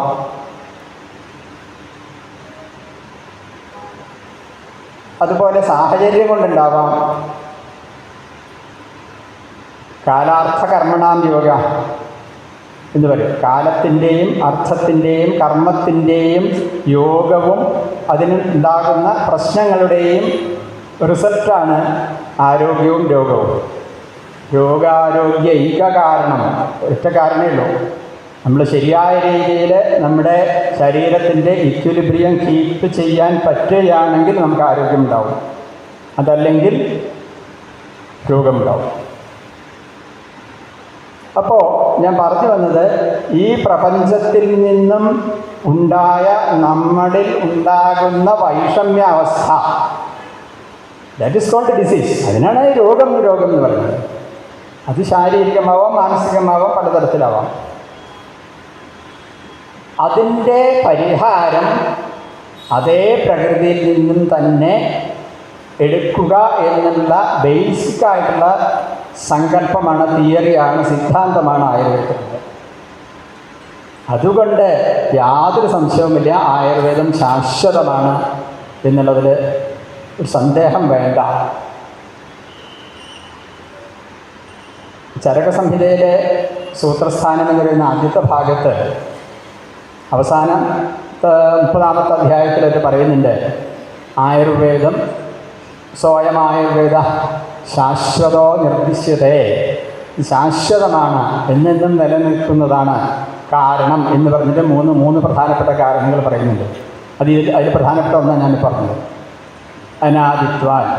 ഇത് തുടങ്ങിയതിന് ഇതൊരു തുടക്കമൊന്നുമില്ല. പ്രകൃതി എന്നാണ് ഉണ്ടായത് അന്ന് മുതൽ ഈ ഒരു സിസ്റ്റം ഉണ്ട് ഇവിടെ. ആ സിസ്റ്റം ഫോളോ ചെയ്താൽ പ്രശ്നമൊന്നുമില്ല. അതാണ് അനാദിത്വാൻ. ഭാവസ്വഭാവ നിയതത്വാൻ. അപ്പോൾ എന്താ വെച്ചാൽ ഇതിൽ 2-3 കാര്യങ്ങളേ ഉള്ളൂ. വളരെ സിമ്പിളാണ്. നമ്മുടെ സിദ്ധാന്തം സ്വഭാവ സംസിദ്ധ ലക്ഷണത്വാച്ച എന്ന് പറയുന്നുണ്ട്. അപ്പോൾ ഈ 2-3 കാര്യങ്ങളേ ഉള്ളൂ. ഇവിടെ പ്രകൃതിയിൽ കാണുന്ന വസ്തുക്കളുടെ വേണ്ട പോലെയുള്ള ഉപയോഗം പറയുന്ന ശാസ്ത്രമാണ് ആയുർവേദം എന്നതുകൊണ്ട് ആയുർവേദം നിത്യമാണ്, ശാശ്വതമാണ്, അനാദിയാണ്. ഞാൻ വളരെ സിമ്പിളായിട്ട് ഉദാഹരണം പറയാം. അത് ഇപ്പോൾ അഗ്നി ചൂടാണ്, തീയ് ചൂടാണ്. ഇത് ഒരു പ്രാപഞ്ചികമായിട്ടുള്ള ഒരു സത്യമാണ്. ഇത് എവിടെ പറയുന്നതോ ആ പറയുന്ന സത്യവും അതിൻ്റെ ലക്ഷണവും അതിൻ്റെ സിദ്ധാന്തവും ശാശ്വതമായിരിക്കും. കാരണം എന്താ വെച്ചാൽ ആ പറയുന്ന വിഷയം ശാശ്വതമാണ്, സത്യമാണ്. അതുകൊണ്ട് തന്നെ ആ പറയുന്ന വിഷയവും സത്യമായിരിക്കും. ഇത് വളരെ പരസ്പരം ബന്ധപ്പെട്ടാണ് കിടക്കുന്നത്. വളരെ കോംപ്ലിക്കേറ്റഡ് ആയിട്ടാണ് ഈ വിഷയങ്ങൾ ചരകത്തിൽ അവതരിപ്പിക്കുന്നത്. കഴിയുന്നതും സിംപ്ലിഫൈ ചെയ്യാൻ നോക്കിയില്ല. കാരണം എന്താണെന്നല്ലോ, നമ്മുടെ ശാസ്ത്രങ്ങളെല്ലാം ഈ ഷഡ്ദർശനങ്ങളെ അടിസ്ഥാനപ്പെടുത്തിയാണ്. നമ്മളൊരു പക്ഷേ അവിടേക്കൊക്കെ പറയാൻ പോയാൽ വളരെയധികം സമയം പോകും. അതിന് നമ്മൾ 4 വേദങ്ങളെക്കുറിച്ച് പറഞ്ഞു. അതിൻ്റെ 4 ഭാഗങ്ങളാണ് സംഹിത, ബ്രാഹ്മണ, ആരണ്യകം, ഉപനിഷത്ത്. ഇതൊക്കെ കാര്യങ്ങളൊക്കെ ഉണ്ട്. ഇതൊക്കെ നിങ്ങൾക്കൊക്കെ അറിയാം. 4 ഉപവേദങ്ങളുണ്ട്, വേദാംഗങ്ങളുണ്ട്, ഷഡ്ദർശനങ്ങളുണ്ട്. വേദാംഗങ്ങളും ഒരുപക്ഷെ പല ആൾക്കാർക്കും അറിഞ്ഞിരിക്കും. ശിക്ഷാകല്പം, വ്യാകരണം, നിരുക്തം, ഛന്ദസ്സ്, ജ്യോതിഷം തുടങ്ങിയിട്ടുള്ള വേദാംഗങ്ങൾ. പിന്നെ ഷഡ്ദർശനങ്ങളുണ്ട്. ഈ ദർശനങ്ങളാണ് ലോകത്തിലെ ഏറ്റവും എന്താ പറയുക, ഇത്രയും പരിശുദ്ധമായിട്ടുള്ള തത്വങ്ങൾ പറയുന്ന ഗ്രന്ഥങ്ങൾ വളരെ കുറവാണ്. ഇത്രയും ഡീപ്പായിട്ട്, ഇത്രയും അഗാധമായിട്ടുള്ള രീതിയിൽ തത്വചിന്തകൾ പറയുന്ന പുസ്തകങ്ങൾ വളരെ കുറവാണ് ലോകത്തിൽ. അതിലെ ഏറ്റവും പ്രധാനപ്പെട്ടതാണ് ന്യായവൈശേഷികങ്ങളുണ്ട്. ഈ ന്യായവൈശേഷിക ഗ്രന്ഥങ്ങളിൽ പറയുന്ന തത്വങ്ങളെ അടിസ്ഥാനപ്പെടുത്തിയിട്ടാണ് ആയുർവേദം ഉണ്ടാക്കിയിട്ടുള്ളത്. സിദ്ധാന്തം എന്ന് പറഞ്ഞാൽ എന്താ, വളരെ സിമ്പിളാണ്. തിയറി എന്ന് വേണമെങ്കിൽ പറയാം. ഇപ്പം നമ്മളൊക്കെ സിദ്ധാന്തത്തിൽ അധിഷ്ഠിതമായിട്ടുള്ള കാര്യങ്ങളെക്കുറിച്ചുള്ള ചർച്ചയാണ് വേദത്തിലും ആയുർവേദത്തിലും ശാസ്ത്രത്തിലൊക്കെ പറയുന്നത്. പരീക്ഷകയിൽ ബഹുവിധം പരീക്ഷ. ഒരു സിദ്ധാന്തം വരെ എന്ന് പറയുന്നത് ഒരു ഹൈപ്പോത്തസിസ് അല്ല, സത്യമായിട്ടുള്ള കാര്യമാണ്. ആ സത്യമായിട്ടുള്ള കാര്യം പരീക്ഷകന്മാരാൽ പല വിധത്തിൽ പരീക്ഷിച്ചറിഞ്ഞ് ബോധ്യപ്പെട്ടിട്ട് വേണം പിന്നെ ഹേതുക്കളെ കൊണ്ട്, അതിൻ്റെ ഉപമാനം, അനുമാനോപമാനം തുടങ്ങിയിട്ടുള്ള കാര്യങ്ങളെ കൊണ്ട് അത് ഉറപ്പാണെന്ന് ബോധ്യപ്പെടുത്തിയിട്ട്, അത് ഒരാളല്ല, പരീക്ഷകയെ ബഹുവചനാണ് പറഞ്ഞത്. പലതരത്തിലുള്ള ശാസ്ത്രജ്ഞന്മാരും ഒരു വിഷയത്തെക്കുറിച്ച് പഠിച്ച് നിർണയിച്ച് തീരുമാനമെടുത്ത കാര്യത്തിനാണ് സിദ്ധാന്തം എന്ന് പറയുന്നത്. ആ സിദ്ധാന്തങ്ങളാണ് ആയുർവേദത്തിനെ കുറച്ച് നിർത്തിയിരിക്കുന്നത്. ഏറ്റവും പ്രധാനപ്പെട്ട സിദ്ധാന്തം ഞാനിപ്പോൾ പറഞ്ഞ ത്രിദോഷ സിദ്ധാന്തമാണ് ആയുർവേദത്തിൽ. അതിന് ആധാരമായിട്ടുള്ളത് പഞ്ചഭൂത സിദ്ധാന്തം എന്ന് പറയുന്നൊരു സിദ്ധാന്തമുണ്ട്. അത് ഇതിലൊക്കെ വളരെ ഭംഗിയായിട്ട് പറയുന്നുണ്ട് ഈ ദർശനങ്ങളിൽ. പൃഥിവ്യ തേജോ വായു ആകാശങ്ങളായിട്ടുള്ള 5 ഭൂതങ്ങളെക്കുറിച്ചുള്ള ആ കൺസെപ്റ്റ്, അതുമായിട്ട് ബന്ധപ്പെട്ടാണ് ആയുർവേദത്തിലെ എല്ലാ തിയറികളും. ഇതിനെക്കുറിച്ച് വളരെ സജീവമായ ചർച്ച അതേപോലെ ചരക സംഹിതയിൽ പറയുന്നുണ്ട്. ചതുർവിംശതി തത്വാത്മകനായ പുരുഷനാണ് ചികിത്സയ്ക്ക് യോഗ്യൻ. ആരെ ചികിത്സിക്കണം എന്ന് പറയുമ്പോഴാണ് പറയുന്നത്, ഈ പറയുന്ന ചതുർവിംശതി തത്വത്തെ അടിസ്ഥാനപ്പെടുത്തി നമ്മൾ നിർണയിച്ചിരിക്കുന്ന ഒരു വ്യക്തിയെയാണ് നമ്മൾ ചികിത്സിക്കേണ്ടത്. എന്ന് പറഞ്ഞാൽ അങ്ങനെ ഒരു മനുഷ്യനാണ് നമുക്ക് ചികിത്സയ്ക്ക് അർഹനായ യോഗ്യനായിട്ടുള്ള ആൾ. പറഞ്ഞാൽ മനുഷ്യൻ, ആ മനുഷ്യനെ എങ്ങനെ ചികിത്സിക്കുന്നതിനെക്കുറിച്ചൊക്കെ വളരെയധികം ചർച്ച ഈ മറ്റ് ഗ്രന്ഥങ്ങളിൽ നിന്നും വ്യത്യസ്തമായിട്ട് ചരകത്തിലൊക്കെ ഉള്ള ഒരു പ്രത്യേകത എന്ന് വെച്ചാൽ അതിൽ ഒരു ഓപ്പൺ ഡിസ്കഷനാണ് കഴിയുന്നത്. അത് അതുപോലെ സംസ്കൃതത്തിൽ എഴുതി വച്ചിരിക്കുകയാണ്. പുസ്തകം വായിക്കുമ്പോൾ നമുക്കറിയാം, വളരെ രസകരമായിട്ടുള്ളതാണ്. ഇപ്പോൾ ഒരു ഉദാഹരണം ഞാൻ പറയാം, അതിൻ്റെ ഒരു പ്രത്യേക ഒരു എങ്ങനെ അതിൽ അവതരിപ്പിച്ചിരിക്കുന്നത്. ഇപ്പോൾ നമുക്ക് പൊതുവെ നിശ്ചയിച്ചിരിക്കുന്ന 6 രസങ്ങളാണുള്ളത്. രസം എന്ന ടേസ്റ്റ്, മധുരം തുടങ്ങിയിട്ടുള്ള രസാസ്വാദ്, അമ്ളം, പുളി, ലവണം, ഉപ്പ്, സ്വാദ്, അമ്ല, ലവണ, തിക്തോഷണം, കയ്പ്, എരിവ്, ചവർപ്പ്, ഇങ്ങനെ 6 എണ്ണം. ഈ 6 എണ്ണമാണ്. അപ്പോൾ ആദ്യം ഒരു സ്റ്റേറ്റ്മെൻറ്റാണ്, ഒരു ടെക്സ്റ്റിലെ ഒരു ചരകത്തിലെ ഒരു ചാപ്റ്ററിലെ ആദ്യത്തെ സ്റ്റേറ്റ്മെൻറ്റാണ്. ആദ്യം ഒരു മഹർഷി പറയണം, രസങ്ങൾ 6 ആകുന്നു എന്ന് പറയുമ്പോൾ ഉടനെ അവിടെ കുറേ ശിഷ്യന്മാരുണ്ട്. അത് അതുപോലത്തെ ഒരു നാടകീയമായിട്ട് തന്നെ അതിൽ അവതരിപ്പിച്ചിട്ടുണ്ട്. അപ്പോൾ അതിലൊരു ശിഷ്യൻ ചോദിക്കുകയാണ്, അതെന്തുകൊണ്ടാണ് 6, 7 ആയിക്കൂടെ എന്ന് ചോദിച്ചിട്ട് അതിൻ്റെ ന്യായങ്ങളും അന്യായങ്ങളും ബാക്കിയെല്ലാം ചർച്ച ചെയ്ത് കൂലങ്കഷമായിട്ട് ചർച്ച ചെയ്തതിന് ശേഷം അവസാനം കൺക്ലൂഡ് ചെയ്യാണ് 6 രസങ്ങൾ എഴുതുന്നത്. ഇത് വെറുതെ ഇങ്ങോട്ട് പറയല്ല, അത് എന്തുകൊണ്ടാണ് അങ്ങനെ എന്നുള്ളതിനൊക്കെ സംശയങ്ങളും ന്യായങ്ങളൊക്കെ ഉണ്ട്. ഇപ്പോൾ ഞാനൊരു ഉദാഹരണം പറയാം, നമുക്ക് തന്നെ സംശയം തോന്നും, അത് സംശയം തീരില്ല. മധുരം 6 രസങ്ങൾ ഏറ്റവും പ്രധാനപ്പെട്ടതാണ്, മനുഷ്യന് ഏറ്റവും അത്യാവശ്യമായിട്ടുള്ളതാണെന്ന് പറയുന്നത്. അതിന് കാരണങ്ങളൊക്കെ അഷ്ടാംഗ ഹൃദയത്തിലും ഒക്കെ പറയുന്നുണ്ട്. മധുരം എന്ന് പറഞ്ഞാൽ നമുക്കത് പറഞ്ഞ് മനസ്സിലാക്കാനൊന്നും പറ്റില്ല. ഇതൊക്കെയാണ് ഇവിടെ പ്രശ്നം. ഇവിടെയാണ് നമ്മൾ ആയുർവേദത്തിൽ പ്രസക്തി വരുന്നത്. അനുഭവസിദ്ധമാണ് ആയുർവേദം എന്ന് പറയുന്നത് കൊണ്ടാണ്. എക്സ്പീരിയൻസ് ചെയ്യണം, എന്നാലേ പറ്റുള്ളൂ. മധുരം എന്ന് പറഞ്ഞു, ഓക്കെ. പിന്നെ ആ സ്വീറ്റ് എന്ന് പറയുന്നതിന് വേറൊരു ഡിവിഷൻ അവിടെ പറയുന്നില്ല. അപ്പം എനിക്കൊരു സംശയം, ഇതെങ്ങനെയാണ് ഞാനൊരാളെ പറഞ്ഞ് മനസ്സിലാക്കുക എന്താണ് മധുരം? ഞാനൊരു കുട്ടിയോട് പറയണം എന്താണ് മധുരം. അപ്പം നമ്മൾ ഒരു ഉദാഹരണം കാണിച്ചിട്ടേ പറയാൻ പറ്റുള്ളൂ. അല്ലാണ്ട് എനിക്കത് ആ കുട്ടിയെ, എൻ്റെ മക്കളെ എനിക്ക് പറഞ്ഞു കൊടുക്കാൻ പറ്റില്ല എന്താ മധുരം എന്നുള്ളത്, എന്താണ് കയ്പ്, what is the difference between two taste, നമുക്കൊന്നും പറയാൻ പറ്റില്ല. അത് ഇങ്ങനെ പറയുന്നത് നിങ്ങൾ എത്ര വാക്ക് ഉപയോഗിച്ചാൽ നിങ്ങൾക്ക് മധുരത്തെക്കുറിച്ച് മനസ്സിലാക്കി കൊടുക്കാൻ പറ്റും? അത് പറ്റില്ല. അപ്പോൾ ഒരു പരിമിതി ഒരുപാടുണ്ട്. അതുകൊണ്ടാണ് നമ്മൾ അനുഭവ പ്രമാണം, അനുഭവത്തിനാണ് ഏറ്റവും അധികം നമ്മുടെ ശാസ്ത്രങ്ങളിൽ പ്രാധാന്യം കൊടുത്തിരിക്കുന്നത്. അതുകൊണ്ടാണ് ഇതമാഗമസിദ്ധത്വാൽ പ്രത്യക്ഷ ഫലദർശനാൽ. ആഗമം എന്ന് പറഞ്ഞ ശാസ്ത്രം അല്ലെങ്കിൽ വേദം എന്നൊക്കെ അർത്ഥം. ഇത് ശാസ്ത്രഗ്രന്ഥത്തിൽ പറഞ്ഞിരിക്കുന്നത് കൊണ്ടും പ്രത്യക്ഷ ഫലദർശനാൽ, ആയുർവേദത്തിൻ്റെ ഉറച്ച് പറയണം, ആയുർവേദം എന്തുകൊണ്ട് ഇത്രയും സയൻറ്റിഫിക് ആവുന്നു എന്നുള്ളതിന്, അതിനെ നമ്മൾ ആദരിക്കണം, അതിനെ അംഗീകരിക്കണം എന്ന് പറയാനുള്ളതിൻ്റെ ഒരു കാരണമാണ് വാഗ്ഭടൻ അഷ്ടാംഗഹൃദയത്തിൽ പറഞ്ഞിരിക്കുന്നത്. ഇതമാഗമസിദ്ധത്വാൽ പ്രത്യക്ഷ ഫലദർശനാൽ. എന്തൊക്കെ തിയറി പറഞ്ഞാലും അനുഭവം മറിച്ചാണെങ്കിൽ ആ തിയറി തെറ്റാന്ന് നമ്മൾ പറയണം. എത്രയൊക്കെ വന്നാലും എന്തൊക്കെ പറഞ്ഞാലും തീയെ തണുപ്പാണ് എന്ന് പറഞ്ഞാൽ നമ്മൾ സമ്മതിക്കില്ല. കാരണം നമുക്ക് അനുഭവമുണ്ട് തീയിന് ചൂടാണെന്ന്. എത്രയൊക്കെ അതിനു വേണ്ടി നമ്മൾ വാദിച്ചാലും അത് ശരിയല്ല എന്ന് നമ്മളെല്ലാവരും പറയും. വിശ്വസിക്കല്ല, അനുഭവമാണ്. ആണ് വിശ്വാസവും അനുഭവം തമ്മിലുള്ളത്. അതുകൊണ്ടാണ് പ്രത്യക്ഷ ഫലദർശനാൽ നമുക്ക് അനുഭവം ഉണ്ടാവണം എന്നാണ് ആയുർവേദം പറയുന്നത്. അപ്പോൾ ശാസ്ത്രത്തിൽ പണ്ട് ഇതിനെക്കുറിച്ച് പഠിച്ച ശാസ്ത്രജ്ഞന്മാർ എഴുതി വെച്ച പുസ്തകങ്ങളിൽ പറഞ്ഞിരിക്കുന്നത് കൊണ്ടും അത് നമുക്ക് അതേപടി അനുഭവം ഉള്ളത് കൊണ്ടും മന്ത്രവൽ സംപ്രയോക്തവ്യം, മന്ത്രത്തെ പോലെ നമ്മൾ കരുതണം, കണക്കാക്കണം, കൺസിഡർ ചെയ്യണം എന്നാണ് ഈ പറഞ്ഞ ശ്ലോകത്തിൻ്റെ അർത്ഥം.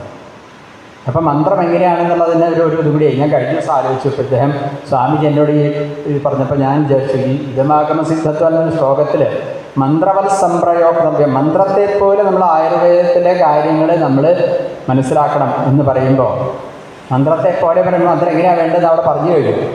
ആയുർവേദത്തിൽ പറഞ്ഞിരിക്കുകയാണ് അനുഭവം. ആ അനുഭവം ഉണ്ടായാൽ തീർച്ചയായിട്ടും നമ്മളത് അംഗീകരിച്ചേ പറ്റൂ. വേറെ സംശയമൊന്നുമില്ല, അനുഭവം അതിനെ ആലോചിക്കേണ്ട വിഷയമൊന്നുമില്ല.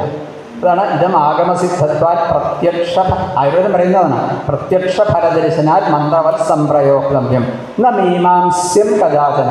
അതിനെക്കുറിച്ച് പിന്നെ കൂടുതൽ ഉറപ്പായിട്ടുള്ളൊരു കാര്യത്തെക്കുറിച്ച് പിന്നെ വീണ്ടും നിങ്ങൾ തർക്കിക്കേണ്ട കാര്യമില്ല. നമ്മളിപ്പോൾ പഞ്ചസാരയ്ക്ക് കയ്പ്പാണോ മധുരമാണോ എന്ന് ഇപ്പോൾ ആരും തർക്കിക്കാറില്ല. തർക്കിക്കേണ്ട ആവശ്യമില്ല. കാരണം അത് സത്യമായിട്ടുള്ള കാര്യമാണ്, അനുഭവസിദ്ധമാണ്. അതുകൊണ്ടാണ് മന്ത്രം പോലെ നമ്മളത് അംഗീകരിക്കണം എന്ന് പറയാനുള്ള പ്രധാന കാരണം. ഇവിടെ ഒരു കാര്യം നമ്മൾ ആലോചിച്ച് നോക്കൂ.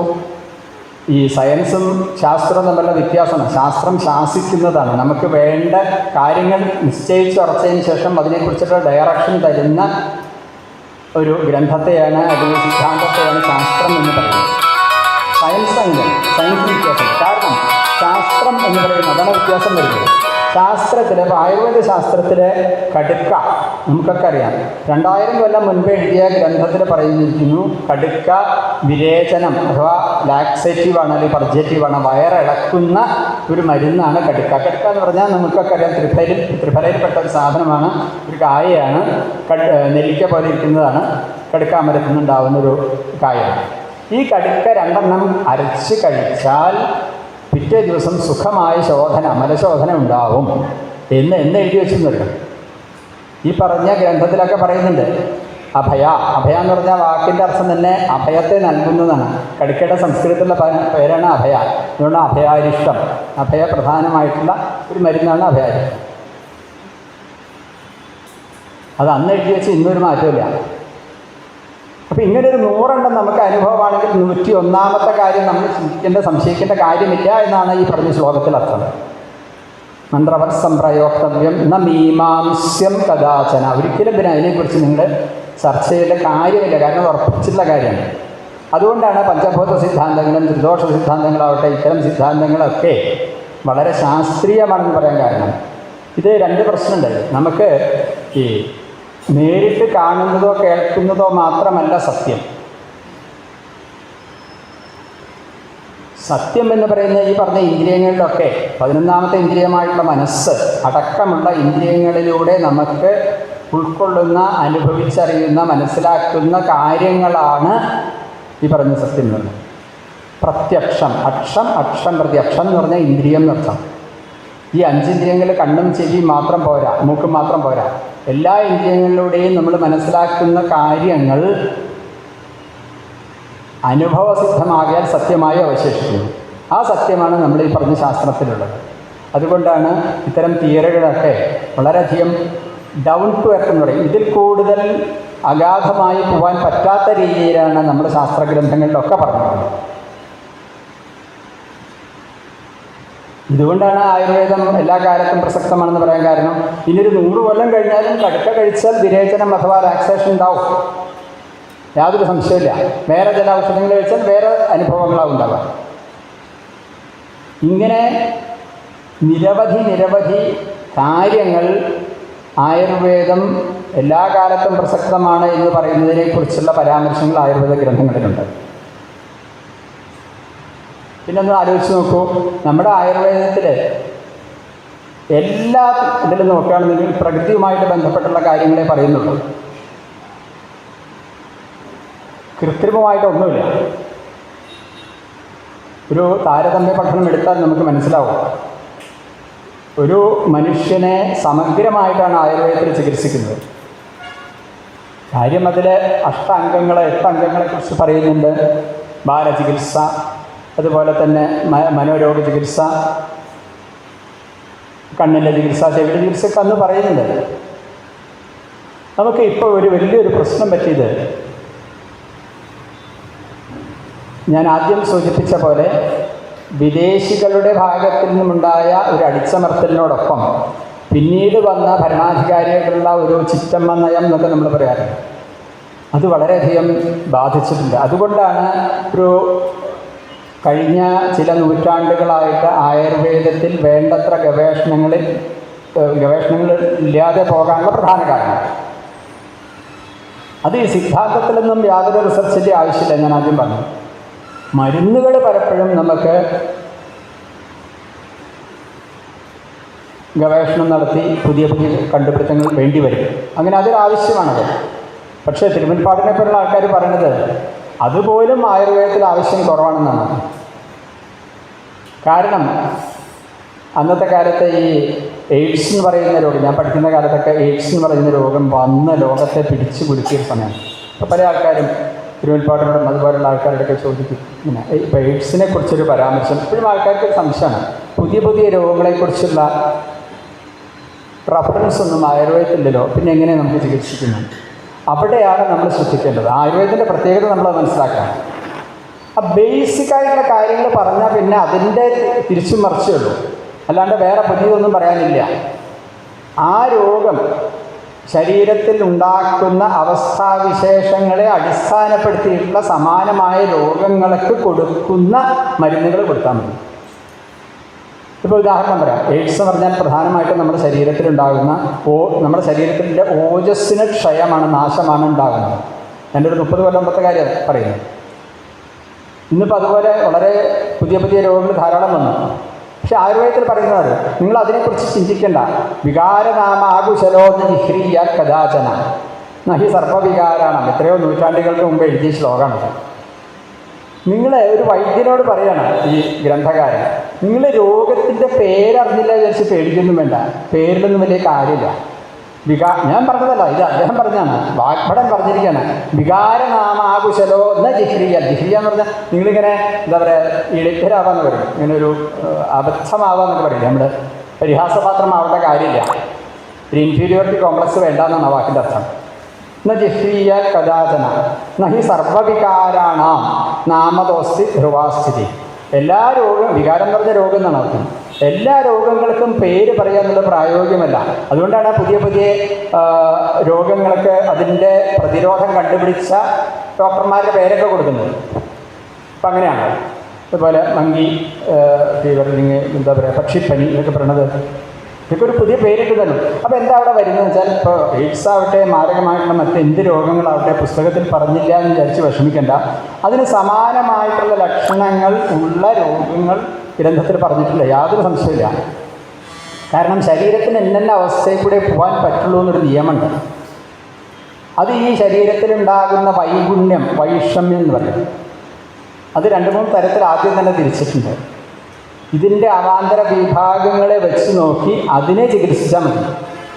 അതുകൊണ്ട് ഓജക്ഷയത്തിനുള്ള ചികിത്സ ശാസ്ത്രീയമായിട്ട് ചെയ്യുകയാണെങ്കിൽ, പ്രത്യേകിച്ച് പഞ്ചകർമ്മ ചികിത്സകളെ പോലുള്ള ചികിത്സകൾ ചെയ്ത് വേണ്ട പോലെ ചെയ്യുകയാണെങ്കിൽ ഒരു പരിധി വരെ പറഞ്ഞിട്ടുള്ളൂ. അല്ലാണ്ട് എല്ലാ രോഗവും എന്ന വൈദ്യപ്രഭുരായുഷ എന്ന് പറഞ്ഞിട്ട്, വൈദ്യൻ എന്ന് പറയുന്നത് ഈ ആയുസ്സിൻ്റെ പ്രഭുവൊന്നല്ല എന്നാണ് പറയുന്നത്. ആയുർവേദത്തിൽ പറയുന്നത് ആയുർവേദമാണെന്ന് വിചാരിച്ചില്ല എല്ലാ രോഗങ്ങളും ആയുർവേദം കൊണ്ട് ശമിപ്പിക്കാമെന്നൊന്നും എവിടെയും പറഞ്ഞിട്ടില്ല. അത് ആദ്യത്തെ അധ്യായത്തിൽ തന്നെ വാഗ്ഭടൻ പറഞ്ഞിട്ടുണ്ട്. പ്രത്യാഖ്യായ പ്രസാദയെ ഒന്ന് വിട്ട് പറഞ്ഞിട്ട് ചികിത്സിച്ചോളൂ എന്ന് പറയും. അതാണ് ആ വാക്കിൻ്റെ അർത്ഥം.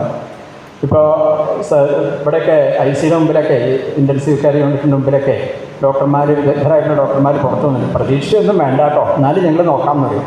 ഇതാണ് പ്രത്യാഖ്യായ പ്രസാദേ എന്നുള്ള 2 വാക്കിൻ്റെ അർത്ഥം. ഒന്ന് ആലോചിച്ച് നോക്കുക, എന്തൊരു അത്ഭുതമാണ്. ഞാൻ വെറുതെ പറഞ്ഞില്ല, ഇത് സംസ്കൃതത്തിലുള്ളതാണ്. നിങ്ങൾക്ക് സംസ്കാരം അറിയാവുന്നവർക്കൊക്കെ മനസ്സിലാവുന്നത്. നിങ്ങൾ അതിനെക്കുറിച്ച് വലിയ ഇതൊന്നും വേണ്ട. അപ്പോൾ പാമ്പ് കടിച്ചിട്ടൊക്കെ വരും പണ്ടൊക്കെ. അങ്ങനെ വന്നു കഴിഞ്ഞാൽ പ്രതീക്ഷിക്കൊന്നും വേണ്ട, ഞാനൊന്ന് ശ്രമിക്കാമെന്ന് പറയും. അങ്ങനത്തെ കേസുകളുണ്ട്. എന്നാൽ വൈദ്യ പ്രഭുരായുഷ, ആയുസ്സിൻ്റെ പ്രഭുവല്ല വൈദ്യൻ. കാരണം ജനിച്ചാൽ മരണമുണ്ട്, അതിനെന്തെങ്കിലുമൊക്കെ ചില കാരണങ്ങളുണ്ടാവും. പിന്നെ നമ്മുടെ കയ്യിലിരിപ്പെന്ന് പറയും. ഇപ്പോൾ കുട്ടിക്കാലം മുതൽ തന്നെ എല്ലാ അപഥ്യങ്ങളും ചെയ്ത് കുട്ടികളെ വളർത്തി അവർക്ക് രോഗമുണ്ടായതിന് ശേഷം ഇവിടെ വന്ന് നമ്മളോട് കംപ്ലൈൻറ്റ് പറയും, കുട്ടിക്ക് ഭയങ്കര തടിയാണ്. എങ്ങനെ തടിക്കാതിരിക്കും? ആദ്യം തന്നെ കലക്കി കൊടുക്കണ പൊടി തന്നെ ഒരു ശാസ്ത്രീയമല്ല. നിവൃത്തിക്കേടുകൊണ്ട് കൊടുക്കാം, അത് വേറെ കാര്യം. അവിടെ മുതൽ തുടങ്ങും. പിന്നെ ഈ പാക്കറ്റിൽ കിട്ടുന്ന സാധനങ്ങളെല്ലാം മേടിച്ച് നമ്മൾ കുട്ടികൾക്ക് കൊടുക്കും. അവരോട് ഇഷ്ടമാണ് നമുക്ക്, നമ്മുടെ കുട്ടികളെ, എൻ്റെ കുട്ടി എന്ന് പറഞ്ഞാൽ എനിക്ക് എല്ലാം കൊടുക്കണ്ടേ. ഈ തൂക്കി കൊടുക്കുന്ന എന്താ ലൈസ്, അങ്ങനെയുള്ള കുറേ സാധനങ്ങളൊക്കെ ഉണ്ടല്ലോ, ഇതൊക്കെ എല്ലാം മേടിച്ച് കൊടുക്കുകയാണ്. ആദ്യം 2 ദിവസം മേടിച്ച് കൊടുത്തു കഴിഞ്ഞാൽ 3-ാം ദിവസം അന്നിലേക്ക് അവൻ വാശി പിടിക്കാൻ തുടങ്ങും. ഇതൊക്കെ ചെയ്ത് ആ കുട്ടി അകാരണമായിട്ട് അല്ലെങ്കിൽ അസാധാരണമായിട്ടുള്ള രീതിയിൽ തടിച്ചുള്ള രോഗങ്ങൾ മുഴുവൻ വന്ന് ശ്വാസം മുട്ടായി മറ്റേത് മനസ്സിലായി ഇടയ്ക്കിടയ്ക്ക് ഇൻഫെക്ഷൻ വരുന്നു. എൻ്റെ അടുത്തേക്ക് എത്ര കുട്ടികളാണ് വരുന്നത്? ഈ സ്കൂളാണ് തുടങ്ങി കഴിഞ്ഞാൽ ഉടനെ അവർക്ക് 2 ആഴ്ച കൂടുമ്പോൾ ഒരു തവണയെങ്കിലും ഹോസ്പിറ്റലിൽ അഡ്മിറ്റ് ചെയ്യണമെന്നാണ് പറഞ്ഞത്. അവർക്ക് ശരീരത്തിലെ രോഗപ്രതിരോധ ശക്തി ഇല്ല. ആ കുട്ടികളൊക്കെ കിട്ടുന്ന ഭക്ഷണ പദാർത്ഥം കൃത്രിമമാണ്, വിഷമയമാണ്. നമ്മൾ കൊടുക്കുന്ന സാധനങ്ങൾ ഒരിക്കലും പഥ്യമായിട്ടുള്ളതല്ല. അപ്പോൾ നമ്മുടെ കയ്യിലിരിപ്പ് കൊണ്ടാണ് ഇത്തരം രോഗങ്ങളൊക്കെ വരുന്നത്. ആ രോഗങ്ങൾ വന്നു കഴിഞ്ഞാൽ തീർച്ചയായിട്ടും പറ്റാവുന്ന കാര്യങ്ങൾ എല്ലാ ശാസ്ത്രത്തിലൂടെയും ചെയ്യണം എന്ന് മാത്രമേ പറഞ്ഞിട്ടുള്ളൂ. അതുകൊണ്ടാണ് ആയുർവേദത്തിൽ വളരെയധികം പറയുന്നുണ്ട്. മറ്റുള്ള ശാസ്ത്രങ്ങളെയൊക്കെ വളരെയധികം ബഹുമാനിച്ചുകൊണ്ടാണ് പറയുന്നത്. ഏകം ശാസ്ത്രം അധീയാനോ എന്ന വിദ്യാശാസ്ത്രം. ഞാനൊരു ശാസ്ത്രം പഠിച്ചതുകൊണ്ട് ഞാൻ കേമനാന്ന് വിചാരിക്കരുതെന്ന് പ്രത്യേകം പറഞ്ഞിട്ടുണ്ട്. സമാനമായിട്ടുള്ള ശാസ്ത്രങ്ങൾ പഠിച്ച് താരതമ്യം ചെയ്ത് നമുക്കതിന് സ്വീകരിക്കണം എന്ന് പറയുന്ന ശ്ലോകമുണ്ട്. തസ്മാൽ ബഹുശ്രുതശാസ്ത്രം വിജാനീയാൽ ചികിത്സക. അതിപ്പോൾ തർക്കശാസ്ത്രമാവട്ടെ, ന്യായവൈശേഷികങ്ങളാവട്ടെ, ഏത് ശാസ്ത്രമാവട്ടെ, ഭാരതീയമോ വൈദേശികമായിട്ട് ഏത് ശാസ്ത്രമായാലും നമ്മളത് പഠിച്ച് അപ്ഡേറ്റഡ് ആവണം എന്നാണ് ആ ശ്ലോകത്തിൻ്റെ അർത്ഥം. ഇത് വളരെ രസമാണെന്ന് പറയും. ആലോചിച്ച് നോക്കൂ. ഇത് അപ്പോൾ അവർക്ക് തന്നെ അറിയാം ഇത് സ്വയം സമ്പൂർണ്ണമാണെന്ന് വിചാരിക്കരുതെന്ന് പറഞ്ഞതിൻ്റെ ഉദാഹരണമാണ്. ഞാനിപ്പോൾ ആദ്യത്തെ പേജ് എടുത്തേല്ലോ, പിന്നെ അതിനാണ് ഓക്കെ. അപ്പോൾ എന്താ വെച്ചാൽ ഞാൻ പറഞ്ഞത്, ഇത്രയും മനുഷ്യനെ പ്രകൃതിയുമായിട്ട് ബന്ധപ്പെടുത്തി നിലനിർത്തുന്ന ഒരു ശാസ്ത്രം ലോകത്തിൽ വേറെ എവിടെയും കാണില്ല. ആയുർവേദത്തിൻ്റെ തിയറി മനസ്സിലാക്കിയാൽ തന്നെ നമുക്ക് അത്ഭുതം തോന്നും. ത്രിദോഷ സിദ്ധാന്തമൊക്കെ ഒരു സിദ്ധാന്തം ആദ്യം കുറച്ച് മനസ്സിലാക്കാൻ ഇത്തിരി വർഷമുണ്ടെങ്കിലും ചെറിയ ചെറിയ പുസ്തകങ്ങളൊക്കെ വായിച്ച് നിങ്ങൾ നോക്കിക്കഴിഞ്ഞാൽ നിങ്ങൾ അതിൻ്റെ ഒരു ആരാധകനായിട്ട് മാറുന്നത് യാതൊരു സംശയമില്ല. അതുകൊണ്ടാണ് ഇപ്പോൾ നമ്മൾ വിദേശത്ത് പല ദിക്കിലും പോകുമ്പോൾ ഇവിടത്തേക്കാൾ കൂടുതൽ ആയുർവേദത്തെക്കുറിച്ച് കേൾക്കാനും പഠിക്കാനും വിദേശികളുടെ തിരക്കാണ്. ഒത്തിരി ആൾക്കാരാണ്. എന്ത് സീരിയസ് ആയിട്ടാണ് വരും. ഞാൻ സത്യം പറഞ്ഞാൽ ഞെട്ടിപ്പോയി. 2 കൊല്ലത്തിന് മുമ്പേ ജർമ്മനിയിൽ പോയിട്ട് ക്ലാസ് എടുക്കാൻ പോയതാണ്. ഞാൻ കേമനായിട്ട് പറയല്ല കേട്ടോ, ഞാൻ ആ വിഷയത്തിൻ്റെ കാര്യം പറയാം. അല്ല ഞാൻ അവിടെ പോയി അതുകൊണ്ട് ഞാൻ വലിയ കേമനാണ് അങ്ങനെ ഒരു വിചാരമൊന്നും ആർക്കും വേണ്ട. കാരണം ഇതിലൊന്നും വലിയ പ്രസക്തിയില്ല, വലിയ കാര്യമൊന്നുമില്ല. അവിടെ ഞാൻ പറയാൻ വന്നതെന്ന് വെച്ചാൽ, എനിക്ക് ഈ ചരക സംഹിതയിൽ ഞാൻ ഒട്ടും മനസ്സിലാക്കാത്ത ഒരു പോയിന്റ്, വളരെ ഡീപ്പായിട്ടൊരു പോയിന്റ് ഒരു ദിവസം ഒരു സായിപ്പ് വൈകുന്നേരം എന്നോടൊന്ന് ക്ലാസ് കഴിഞ്ഞപ്പോൾ എന്നോടൊന്ന് ചോദിച്ചു. ഞെട്ടിപ്പോയി ഞാൻ സത്യത്തിൽ. കാരണം എന്ന് വെച്ചാൽ ഞാനത് മനസ്സിലാക്കിയിട്ടില്ല, ശ്രദ്ധിച്ചിട്ടില്ല. ഞാൻ പറഞ്ഞു, ഞാൻ പിറ്റേ ദിവസം ആലോചിച്ച് എന്ന് പറയാൻ തുടങ്ങി. അവിടെ പുസ്തകങ്ങളൊക്കെ കുറവാണ്.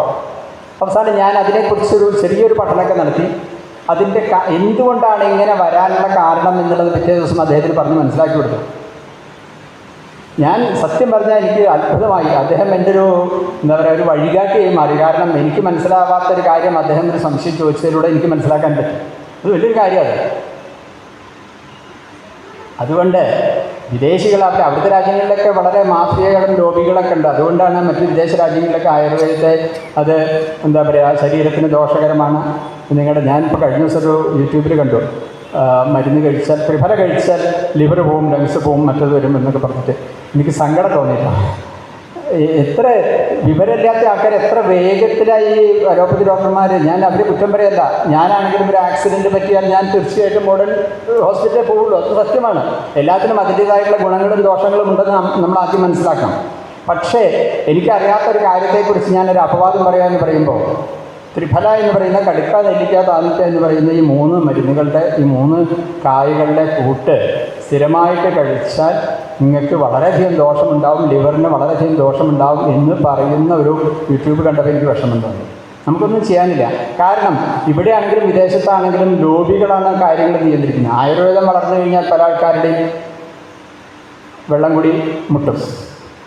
അപ്പം എന്താണ് പ്രശ്നം വെച്ചാൽ, ഇത്തരം ശാസ്ത്രീയമായിട്ടുള്ള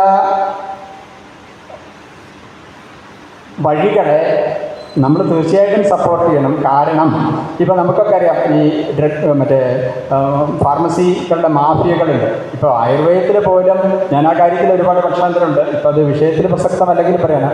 ഈ പുതിയ തരത്തിൽ ശാസ്ത്രം മനസ്സിലാക്കാതെ അലോപ്പതി ഡോക്ടർമാരുടെ പോലെ ആയുർവേദം പ്രാക്ടീസ് ചെയ്യുന്ന ഡോക്ടർമാരെ കുറിച്ച് ഞാൻ BAMS പഠിച്ചതാണെങ്കിലും എനിക്ക് അഭിപ്രായ വ്യത്യാസമുണ്ട്. കാരണം എന്താ വെച്ചാൽ, കുറേ മരുന്നുകൾ കൂടി ചേർത്ത് ഒരു ടാബ്ലറ്റായിട്ട് കൊണ്ടുവന്ന് റെപ്രസെൻറ്റേറ്റീവ് കൊണ്ടുതരും. ഞാനതൊന്നും നോക്കാതെ അങ്ങ് കുറിച്ച് കൊടുക്കും. ഇതൊരു ശരിയായിട്ടുള്ള ശാസ്ത്രീയമാണെന്ന് പറയാൻ പറ്റില്ല.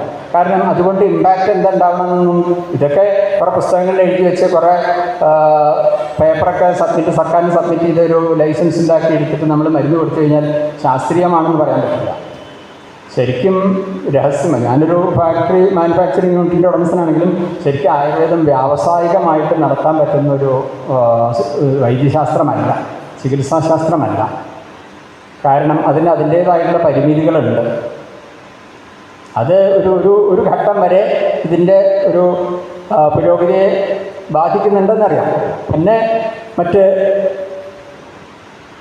നെഗറ്റീവായിട്ടുള്ള പ്രതിലോമ ശക്തികളുടെ ശക്തിയും ഒരു പ്രധാന ഘടകമാണ്. എന്തായാലും ഇത്തരം വിഷയങ്ങളിലൊക്കെ തീർച്ചയായിട്ടും നമ്മളെപ്പോലുള്ള സാധാരണക്കാർ മനസ്സിലാക്കി ഇടപെടുകയാണെങ്കിൽ കുറച്ചും കൂടെ വ്യത്യാസം വരും. അപ്പോൾ എൻ്റെ കൂടെ ഉള്ളൂ എവിടെ പറയണ്ടെന്ന് എനിക്കറിയില്ല. ഓക്കെ, ഇത് 6:20 നിർത്തി എത്ര മിനിറ്റ് കിട്ടൊരു നല്ല ചോദ്യം ഉത്തരവുണ്ടോ? അങ്ങനെ വല്ലതും ഉണ്ടോ? ഇല്ല സാർ, ഇൻട്രാക്ഷൻ ഉണ്ടോ?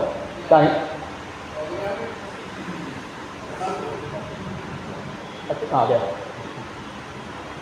അല്ല, എന്താ വെച്ചാൽ ഏറ്റവും അധികം കേൾക്കുന്നുണ്ട് അല്ലെങ്കിൽ ശ്രദ്ധിക്കുന്നുണ്ടതിൻ്റെ തെളിവാണ് ആൾക്കാർക്ക് സംശയം ഉണ്ടാവുക. സംശയം ഉണ്ടാവണം എനിക്ക് വളരെ ഇഷ്ടമാണെന്നാണ് ഞാൻ പറഞ്ഞതിൻ്റെ ഒരു അർത്ഥം. അത് വിചാരിച്ചു. പക്ഷേ എന്തൊരു പ്രശ്നം വെച്ചാൽ ഇതുപോലുള്ളൊരു ഇതിലെ ഒരു കൺട്രോളില്ലാണ്ട് ഇപ്പോൾ സമയം ക്ലിപ്തപ്പെടുത്തിയാൽ മാത്രമേ കാര്യങ്ങൾ മുന്നോട്ട് പോകും. അതായിക്കോട്ടെ. അപ്പോൾ ആയുർവേദത്തിലെ ഈ പഞ്ചഭൗത സിദ്ധാന്തമാവട്ടെ, അതുപോലെ തന്നെ ത്രിദോഷ സിദ്ധാന്തമാവട്ടെ, ഏത് സിദ്ധാന്തങ്ങളായാലും അതിനെക്കുറിച്ചുള്ള പരാമർശങ്ങൾ ആദ്യം പറഞ്ഞതിന് ശേഷം മാത്രമേ ഞാൻ ആദ്യം പറഞ്ഞ പോലെ രോഗത്തെക്കുറിച്ച് പറയുന്നുള്ളൂ. അപ്പോൾ ആദ്യത്തെ അധ്യായത്തിൽ തന്നെ പറഞ്ഞു തുടങ്ങുന്നത് ഈ ആയുർവേദത്തിൻ്റെ പ്രസക്തിയും ആയുക്കാമയമാന് ധർമാർത്ഥ സുഖസാധനമാണ്. ധർമ്മം, അർത്ഥം, കാമം ഇതിനൊക്കെ പ്രസക്തിയുണ്ട്.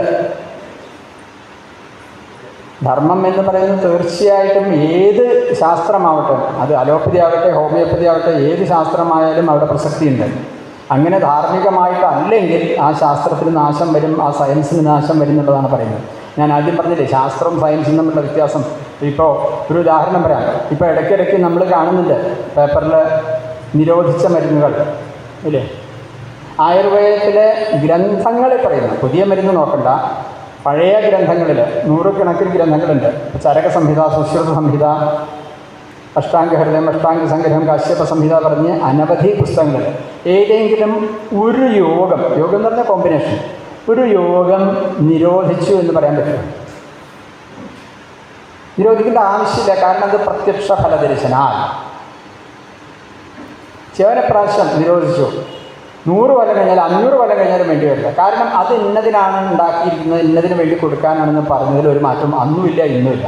ഞാൻ ആദ്യം കടുക്കയുടെ കാര്യം പറഞ്ഞ പോലെ അവിടെ എന്താണ് വേണ്ടത് വെച്ചാൽ നമ്മൾ യോജകസ്തത്ര ദുർലഭ ഒരു ശ്ലോകം ഉണ്ട്, കേട്ടിട്ടുണ്ടോയെന്നറിയില്ല. അമന്ത്രമക്ഷരം നാസ്തി നാസ്തി മൂലം അനൗഷധം അയോഗ്യ പുരുഷോ നാസ്തി. നമ്മളൊക്കെ ശ്രദ്ധിക്കേണ്ടത്, കാരണം നമ്മളെല്ലാവരും പരദൂഷണം പറയാൻ മിടുക്കന്മാരാണ്. യോജകസ്തത്ര ദുർലഭ അമന്ത്രമക്ഷരം നാസ്തി. മന്ത്രമല്ലാത്ത ഒരക്ഷരം പോലും ഇല്ല.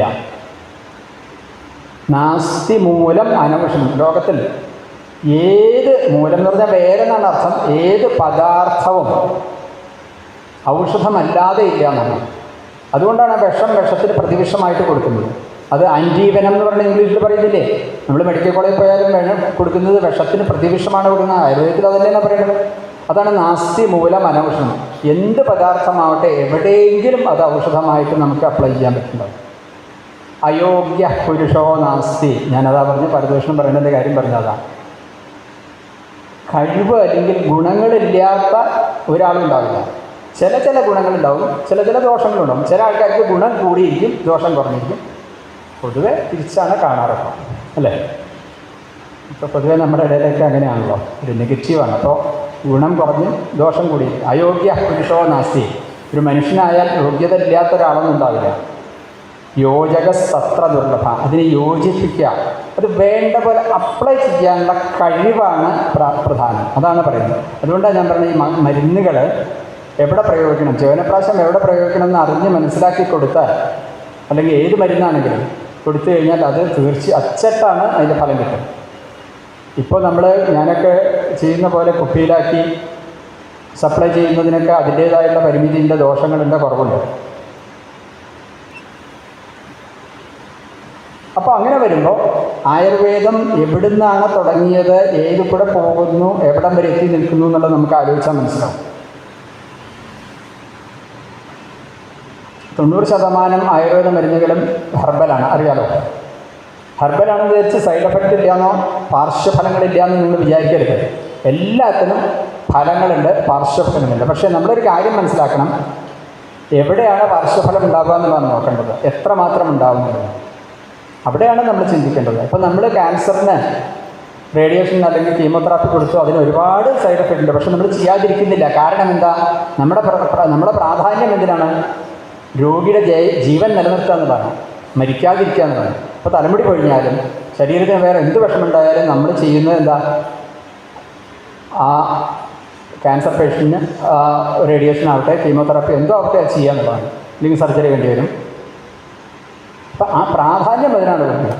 അതുകൊണ്ടാണ് ഞാൻ പറഞ്ഞത്, ഈ അയോഗ്യ പുരുഷോ നാസ്തി യോജകസ്തത്ര അത് അപ്ലൈ ചെയ്യുക എന്നുള്ളതാണ് ഏറ്റവും പ്രധാനം. ഇവിടെ ആയുർവേദവും അലോപ്പതിയും നമ്മളെ പിന്നെ ഒരു വ്യത്യാസം നമ്മൾ, കാരണം എന്ന് വെച്ചാൽ ഇപ്പോൾ ഇത്രയും ഒരു 2-3 നൂറ്റാണ്ടുകളിനുള്ളിലാണ് അലോപ്പതി എന്ന് പറയുന്ന വൈദ്യശാസ്ത്രത്തിന് ഇത്രയും പുരോഗതി ഉണ്ടായത്.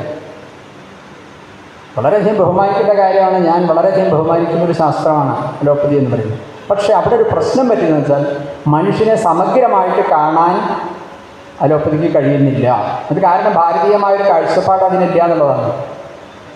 സമഗ്ര ഹോളിസ്റ്റിക് എന്ന് പറയും വാക്കിന്. ഹോളിസ്റ്റിക് അപ്രോച്ച് ഉണ്ടായാൽ മാത്രമേ, കാരണം നമ്മുടെ ശരീരത്തിൽ കണ്ണ് മാത്രമായിട്ട് ജീവനില്ല, കണ്ണിന് മാത്രമായിട്ട്.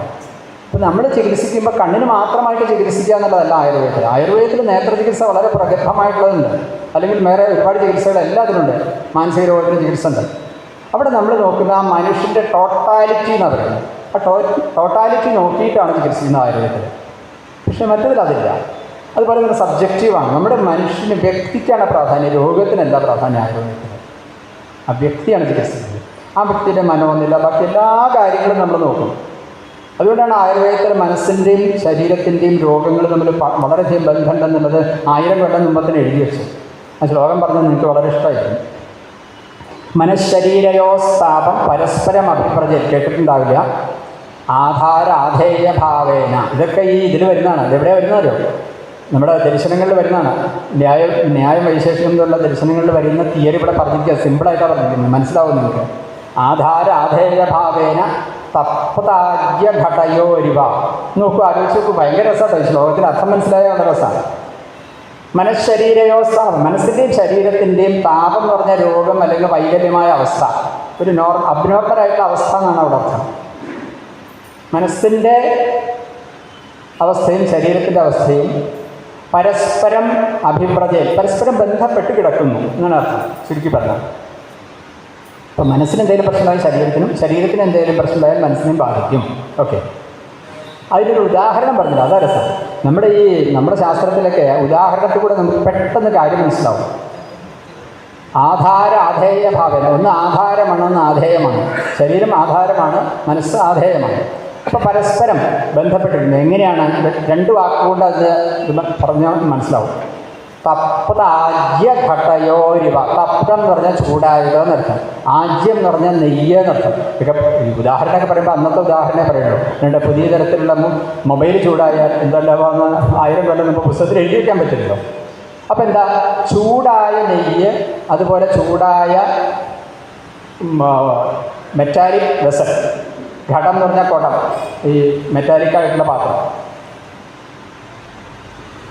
ചൂടായ നെയ്യ് തണുത്ത ഒരു ഇരുമ്പ് പാത്രം അല്ലെങ്കിൽ ഓട്ടുപാത്രത്തിൽ ഒഴിച്ചാൽ എങ്ങനെയാണോ ഓട്ടുപാത്രത്തിന് ചൂടാവുന്നത്, അതുപോലെ ചൂടായ പാത്രത്തിൽ കട്ടിയുള്ള നെയ്യ് ഒഴിച്ചാൽ എങ്ങനെയാണോ ആ നെയ്യ് ചൂടാവുന്നത്, അപ്പോൾ നെയ്യ് ഉരുകുമല്ലോ. ഇതേപോലെയാണ് ശരീരവും മനസ്സും തമ്മിലുള്ള ബന്ധം. നമുക്ക് നമുക്ക് നിയന്ത്രിക്കാൻ പറ്റാത്ത അത്രയും കോംപ്ലിക്കേറ്റഡ് ആയിട്ടുള്ള രീതിയിൽ ഇവ തമ്മിൽ പരസ്പരം ബന്ധപ്പെട്ട് കിടക്കുന്നു. അതുകൊണ്ടാണ് പുതിയ സയൻസിൽ പറയുന്നത് സൈക്കോസൊമാറ്റിക് ഡിസോർഡർ എന്ന് പറഞ്ഞൊരു വാക്കുണ്ട്. സൈക്കോസൊമാറ്റിക് എന്ന് പറഞ്ഞാൽ ബോഡി, റിലേറ്റഡ് വിത്ത് ബോഡി എന്നർത്ഥം.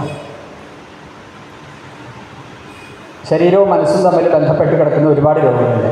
ആയുർവേദത്തിൽ ഈ പാരമ്പര്യത്തെക്കുറിച്ച് ഉള്ള പരാമർശം പറയുമ്പോൾ നിരവധി രോഗങ്ങൾക്ക് പാരമ്പര്യം ഒരു ഘടകമാണെന്ന് പറയുന്നത്. ഒരുവിധം 90% രോഗങ്ങൾ പാരമ്പര്യത്തിൽ അധിഷ്ഠിതമാണെന്ന് പറയും. വരാതിരിക്കാം. ഇപ്പോൾ BP ഒക്കെ നിങ്ങൾക്കിപ്പോൾ മനസ്സിലായി. ഇപ്പോൾ അടുത്ത കാലത്തൊക്കെ അതെല്ലാം എല്ലാവരും അംഗീകരിച്ചു. പ്രമേഹം, പൈൽസ്, ഇതൊക്കെ ആയുർവേദത്തിൽ പറയുന്നുണ്ട്. നിങ്ങളുടെ പാരൻസിനോ അല്ലെങ്കിൽ ഗ്രാൻഡ് പാരൻസിനോ ഉണ്ടെങ്കിൽ നിങ്ങൾക്ക് വരാനുള്ള സാധ്യത വളരെ കൂടുതലാണെന്ന് പറയുന്നത് ആയുർവേദത്തിൽ. മാതൃജം, പിതൃജം എന്നൊക്കെ പറയും. പിതാവിൽ നിന്നും കിട്ടിയത്, മാതാവിൽ നിന്നും കിട്ടിയത്, അതാണ് ജനറ്റിക് എന്ന് പറയുന്നത്. ജനറ്റിക് ഡിസോർഡർ എന്ന് പറയുന്നത്. ഇങ്ങനെ ഒരുപാട് കാര്യങ്ങൾ പറയുന്നുണ്ട്, രോഗങ്ങൾ. അതിപ്പോൾ മനോരോഗങ്ങളാകട്ടെ ശാരീരികങ്ങളാകട്ടെ. ഇതെങ്ങനെയായാലും ഇതൊക്കെ പരസ്പരം ബന്ധപ്പെട്ട് കിടക്കുന്നത്. ഇതുകൊണ്ടാണ് മനസ്സിനെ കൺസിഡർ ചെയ്യുന്ന ആയുർവേദം ഒരിക്കലും ശാശ്വതമല്ലാതെ വരിക. കാരണം നമ്മളവിടെ കൺസിഡർ ചെയ്യുന്നത് ഒരു മനുഷ്യനെയാണ് അവിടെ കാണുന്നത്, അല്ലെങ്കിൽ ഒരു മെഷീനല്ല.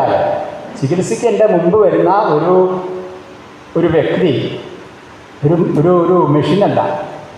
വികാരവും വിചാരവും ദുഃഖവും സന്തോഷവും എല്ലാമുള്ളൊരു ജീവിയാണ് എന്നുള്ള ചിന്ത ആയുർവേദത്തിൽ ഉള്ളത് കൊണ്ടാണ് ആയുർവേദത്തിൽ ഇത്രയും ഫലപ്രദമായിട്ട് ചികിത്സിക്കാൻ പറ്റുന്നത്. ആയുർവേദത്തിൽ തന്നെ അതുകൊണ്ടാണ് ഇത് ശാശ്വതമാണെന്ന് പറയുമ്പോൾ തന്നെ പറയുന്നുണ്ട്. ആയുർവേദത്തിൽ ബ്രഹ്മാസ്മൃത്വ ആയുഷോ വേദം. എവിടുന്ന് ഇറങ്ങിയതെല്ലാം നമ്മൾ ഇതെല്ലാം പറയുന്നത് ബ്രഹ്മാവിൽ നിന്ന് തുടങ്ങി പറയും. ബ്രഹ്മാവ് സ്മരിച്ചു എന്നാണ് പറയുന്നത്. ഇതെല്ലാം അങ്ങനെയാണത്. നമ്മളൊരിക്കലും നമ്മൾ ഉണ്ടാക്കിയതാണ്, ഞാൻ എഴുതിയതാന്ന് പറയാറില്ല. ഈവൻ കവികൾ പോലും അവരുടെ മനസ്സിൽ നിന്നാണ് വരിക. നല്ല കവിതകളൊക്കെ മനസ്സിൽ നിന്ന് വരികയാണ്. അതുപോലെ ജ്ഞാനവും അങ്ങനെയാണ്, മനസ്സിൽ നിന്ന് പൊട്ടിപ്പുറപ്പെടുക. അതുകൊണ്ടാണ് വേദമൊക്കെ എഴുതിയെന്നല്ല പറയുന്നത്, ഋഷിമാരുടെ മനസ്സിൽ നിന്നും പുറത്തേക്ക് വരികയാണ്. നല്ല കവിത എങ്ങനെയാണ്? വേണം വിചാരിച്ചിരുന്ന് കുത്തിപ്പിടിച്ചിരുന്ന് എഴുതാൻ നല്ല കവിത വരില്ല. സ്വയമേവ ആഗത, തന്നെത്താനെങ്ങനെ വരണം മനസ്സിൽ. അതുകൊണ്ടാണ് ഈ ആയുർവേദത്തിനൊക്കെ ഇത്രയും ഒരു വൈദിക സ്വഭാവമുള്ളത്. ഇങ്ങനെ അനവധി സിദ്ധാന്തങ്ങൾ ആയുർവേദത്തിൽ ശാശ്വതമാക്കാനുള്ള കാര്യങ്ങളെക്കുറിച്ച് പറയുന്നുണ്ട്. നമ്മൾ തുടക്കത്തിൽ ഞാൻ പറയാൻ ഉദ്ദേശിച്ചാണ്, ഒരു പക്ഷെ നിങ്ങൾക്ക് അറിയുമായിരിക്കും. എന്നാലും പറയാം. ഈ ആയുസ് എന്നുള്ള വാക്കിൻ്റെ അർത്ഥം എല്ലാവർക്കും അറിയാമല്ലേ? എന്താണെന്നറിയാം, പക്ഷെ എങ്ങനെയാണ് പറയേണ്ടതെന്നുള്ളത് ചിലപ്പോൾ ഒരു പക്ഷെ അറിയുണ്ടാവില്ല. സംസ്കൃതത്തിലൊരു പ്രത്യേകത, സംസ്കൃതം എന്നുള്ള വാക്കിന് തന്നെ ഒരു പ്രത്യേകത ഉണ്ട്. സംസ്കരിക്കപ്പെട്ടത് എന്ന വാക്കിൻ്റെ അർത്ഥം പ്യൂരിഫൈ ചെയ്തിട്ടാണ്, വളരെ പരിശുദ്ധമായി. സ്വർണ്ണക്ക് ഇങ്ങനെ 24 കാര്യത്തിനുള്ളില്ല, അതുപോലെയാണ്. അത്രയും ശുദ്ധീകരിക്കപ്പെട്ട ഒരു ഭാഷയാണ് സംസ്കൃതം. അതുകൊണ്ടാണ് സംസ്കൃത ഭാഷയ്ക്ക് സംസ്കൃതം എന്ന് പറയാൻ കാരണം, സംസ്കരിക്കപ്പെട്ടത്. അപ്പോൾ സംസ്കൃതത്തിലെ എല്ലാ വാക്കുകൾക്കും ഒരു പ്രത്യേകത ഉണ്ട്. അതിൻ്റെ അർത്ഥത്തെ, ഗുണത്തെ ദ്യോതിപ്പിക്കും, അല്ലെങ്കിൽ അതിനെ നമുക്ക് മനസ്സിലാക്കി തരും. എല്ലാ വാക്കുമുണ്ട്. ഞാൻ ആദ്യം അഭയ എന്ന് പറഞ്ഞപ്പോൾ തോന്നുന്നു, അഭയം നൽകുന്നതാണ്. എല്ലാ വാക്കുകൾക്കും ഉണ്ട്. ഇപ്പോൾ ആയുസ് എന്നുള്ള വാക്ക് വളരെ സിമ്പിളാണ്, 2 അക്ഷരമേ ഉള്ളൂ. അതിൻ്റെ വാക്കിൻ്റെ അർത്ഥം എന്ന് പറയുന്നത് നശിച്ചുകൊണ്ടേയിരിക്കുന്നത്, പോയിക്കൊണ്ടേയിരിക്കുന്നത് എന്നാണ്. ഏതി ഗച്ഛതി ഇത്യായു എന്നാണ്. ഏതി എന്ന് പറഞ്ഞാൽ ഗച്ഛതി എന്നാണ്, പോയിക്കൊണ്ടിരിക്കുകയാണ്, ഗമിച്ചുകൊണ്ടേയിരിക്കുന്നത്, തീർന്നുകൊണ്ടേയിരിക്കുന്നത്. ആയുസ് ആർക്കെങ്കിലും അഭിപ്രായത്തിൽ ഇപ്പോൾ പറയാം, തീരാത്തതാണ് എന്നാർക്കെങ്കിലും അഭിപ്രായം ഇപ്പോൾ പറഞ്ഞോളൂ. അയാൾ അമരൻ എന്ന് പറയുന്നത് അല്ലേ. ഇപ്പോൾ ഏതി ഗച്ഛതി, അപ്പോൾ ആയുസ്സുള്ള വാക്കിന് തന്നെ അർത്ഥം എന്താണ്? എന്ത് രസമാണ് നിൽക്കുക. ആയുസ്സിൻ്റെ വേദമാണ് ആയുർവേദം. തീർന്നുകൊണ്ടേയിരിക്കുന്നത്. ഗർഭാധാന കാലത്ത് ജീവൻ അവിടെ വന്ന് എന്നാലോചിച്ച് നോക്കുക. ആ സമയത്ത് നമ്മുടെ മഹാഭാരതത്തിലെ കഥയൊക്കെ നമുക്ക് ഓർമ്മ വരില്ലേ? കുട്ടിക്ക് ജീവൻ അതുകൊണ്ട് നമ്മൾ അച്ഛനും അമ്മയും കൂടി തല്ലുകൊടുമ്പോൾ സൂക്ഷിക്കണമെന്ന് പണ്ട് കാരണന്മാർ പറയാറുണ്ട്. ഇപ്പം പതുക്കെ പതുക്കെ അത് ശരിയാണ്. സംഗീതമൊക്കെ കേൾപ്പിക്കുമ്പോൾ ഇപ്പോൾ പുതിയ മോഡേൺ സയൻസ് സമ്മതിച്ചു തുടങ്ങി. ഈ അടുത്ത കാലത്താണ്, ഒരു 1-2 പതിറ്റാണ്ടേ ആയിട്ടുള്ളൂ അതൊക്കെ അംഗീകരിക്കാൻ തുടങ്ങിയിട്ട്. പക്ഷേ നമ്മളിതിൽ അഭിമന്യുയുടെ കഥയൊക്കെ നമുക്കറിയാമല്ലോ. കുട്ടിയിൽ അത് റിഫ്ലക്റ്റ് ചെയ്യും. നമ്മളെന്താണ് ആ വികാരം, ആ അമ്മയുടെ ഗർഭസ്ഥ ശിശുവിൽ അത് റിഫ്ലക്റ്റ് ചെയ്യും. അത് പിന്നീട് വളരെയധികം ദോഷം ചെയ്യും. അതുകൊണ്ടാണ് മരുന്ന് കഴിക്കാവട്ടെ അവരെ വിഷമിപ്പിക്കരുതെന്ന് പറയാൻ കാരണം. ഗർഭിണിയെക്കുറിച്ചൊക്കെ പറയുമ്പോൾ, ഗർഭിണി ചര്യയിലൊക്കെ പറയുമ്പോൾ വളരെ വിശദമായിട്ടൊക്കെ പറയുന്നുണ്ട്.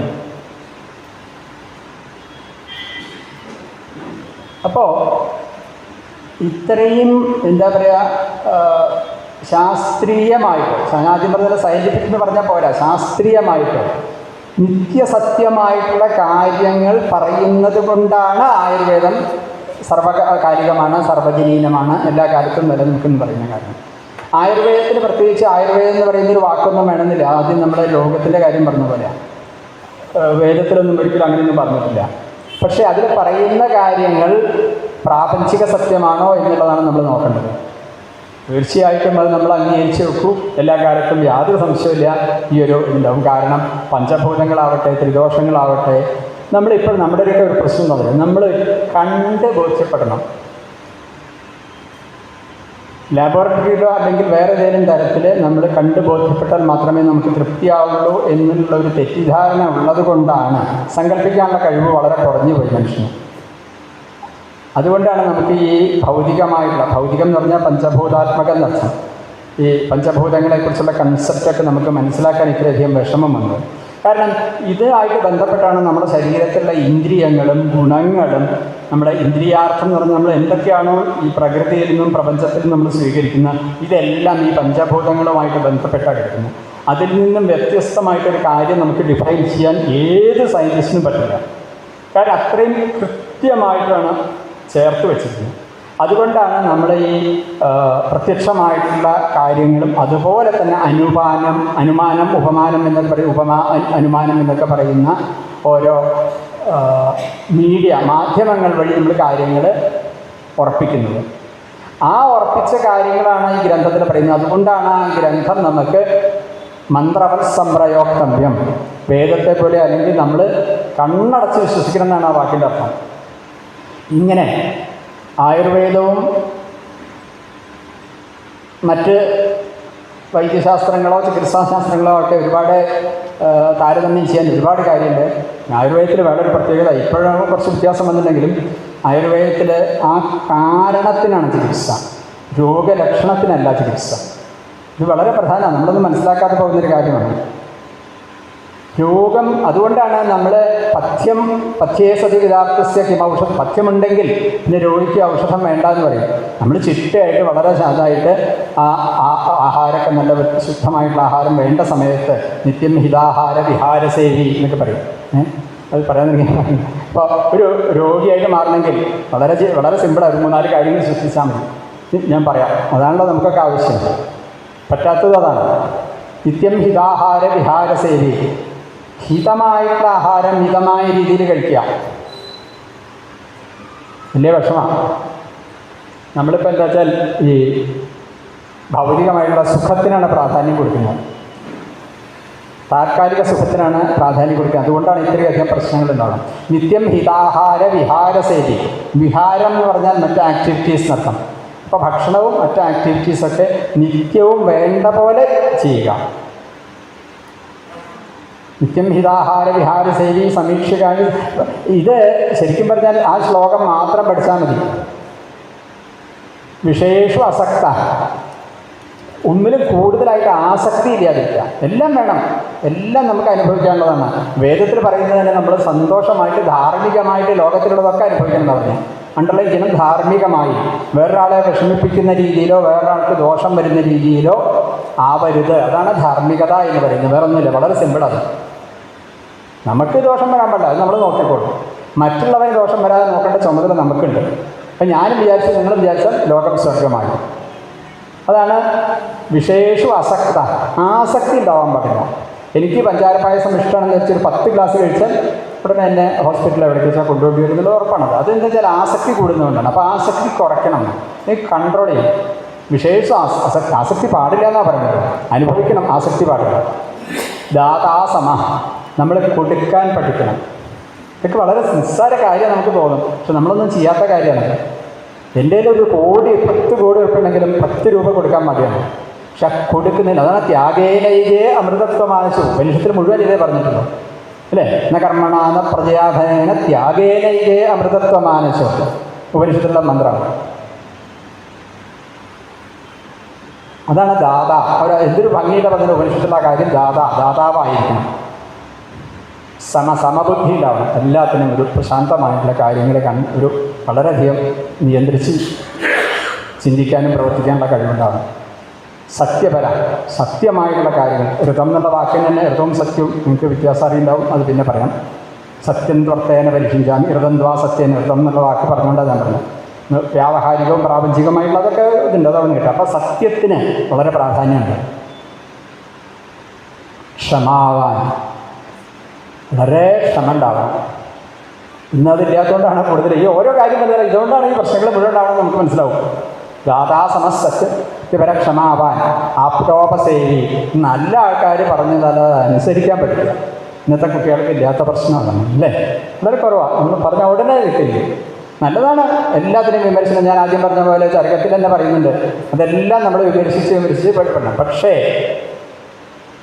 നല്ല കാര്യങ്ങൾ അറിവുള്ള ആൾക്കാർ നല്ല ഉദ്ദേശത്തോടുകൂടി പറയുകയാണെങ്കിൽ അത് നമ്മൾ സ്വീകരിക്കാൻ തയ്യാറാണ്. ആപ്തോപസേവീജ ഭവത്യരോഗ. അങ്ങനെയാണെങ്കിൽ നമുക്ക് സുഖമായിട്ട് എത്ര കാലമാണോ നമുക്ക് ജീവിക്കാൻ പ്രകൃതി അനുവദിച്ചു തന്നിരിക്കുന്നത് അത്രയും കാലം ജീവിക്കാം. അത്രേ പറഞ്ഞിട്ടുള്ളൂ. അതുകൊണ്ടാണ് ഭദ്രം കർണേ വിഷ്ണുയാമ എന്നൊരു മന്ത്രം എല്ലാവർക്കും അറിയില്ല അല്ലേ? ഇവിടെ വരുന്ന ആൾക്കാരും അറിയാത്തവർക്ക് ആരും ഉണ്ടാവില്ല. അതിലെന്താ പറഞ്ഞത്? ഭദ്രം കർണേ വിഷ്ണുയാമദേവ. ഭദ്രം ആയിട്ടുള്ള കാര്യങ്ങൾ ചെവിയോട് കേൾക്കുക, ഭദ്രമായിട്ടുള്ള കാര്യങ്ങൾ കണ്ണോട് കാണുക. ഞാനും നിങ്ങളും എല്ലാം അങ്ങനെ ആയാൽ പിന്നെ സന്തോഷമായില്ലേ? പിന്നെന്താ അസുഖത്തിൽ വേറെ വിഷമമൊന്നുമില്ലല്ലോ. സ്വർഗം, അതാണ് സ്വർഗം. ഭദ്രം കർണേ ശൃണുയാമദേവ. അങ്ങനെ കേൾക്കാൻ ഇടവരട്ടെ.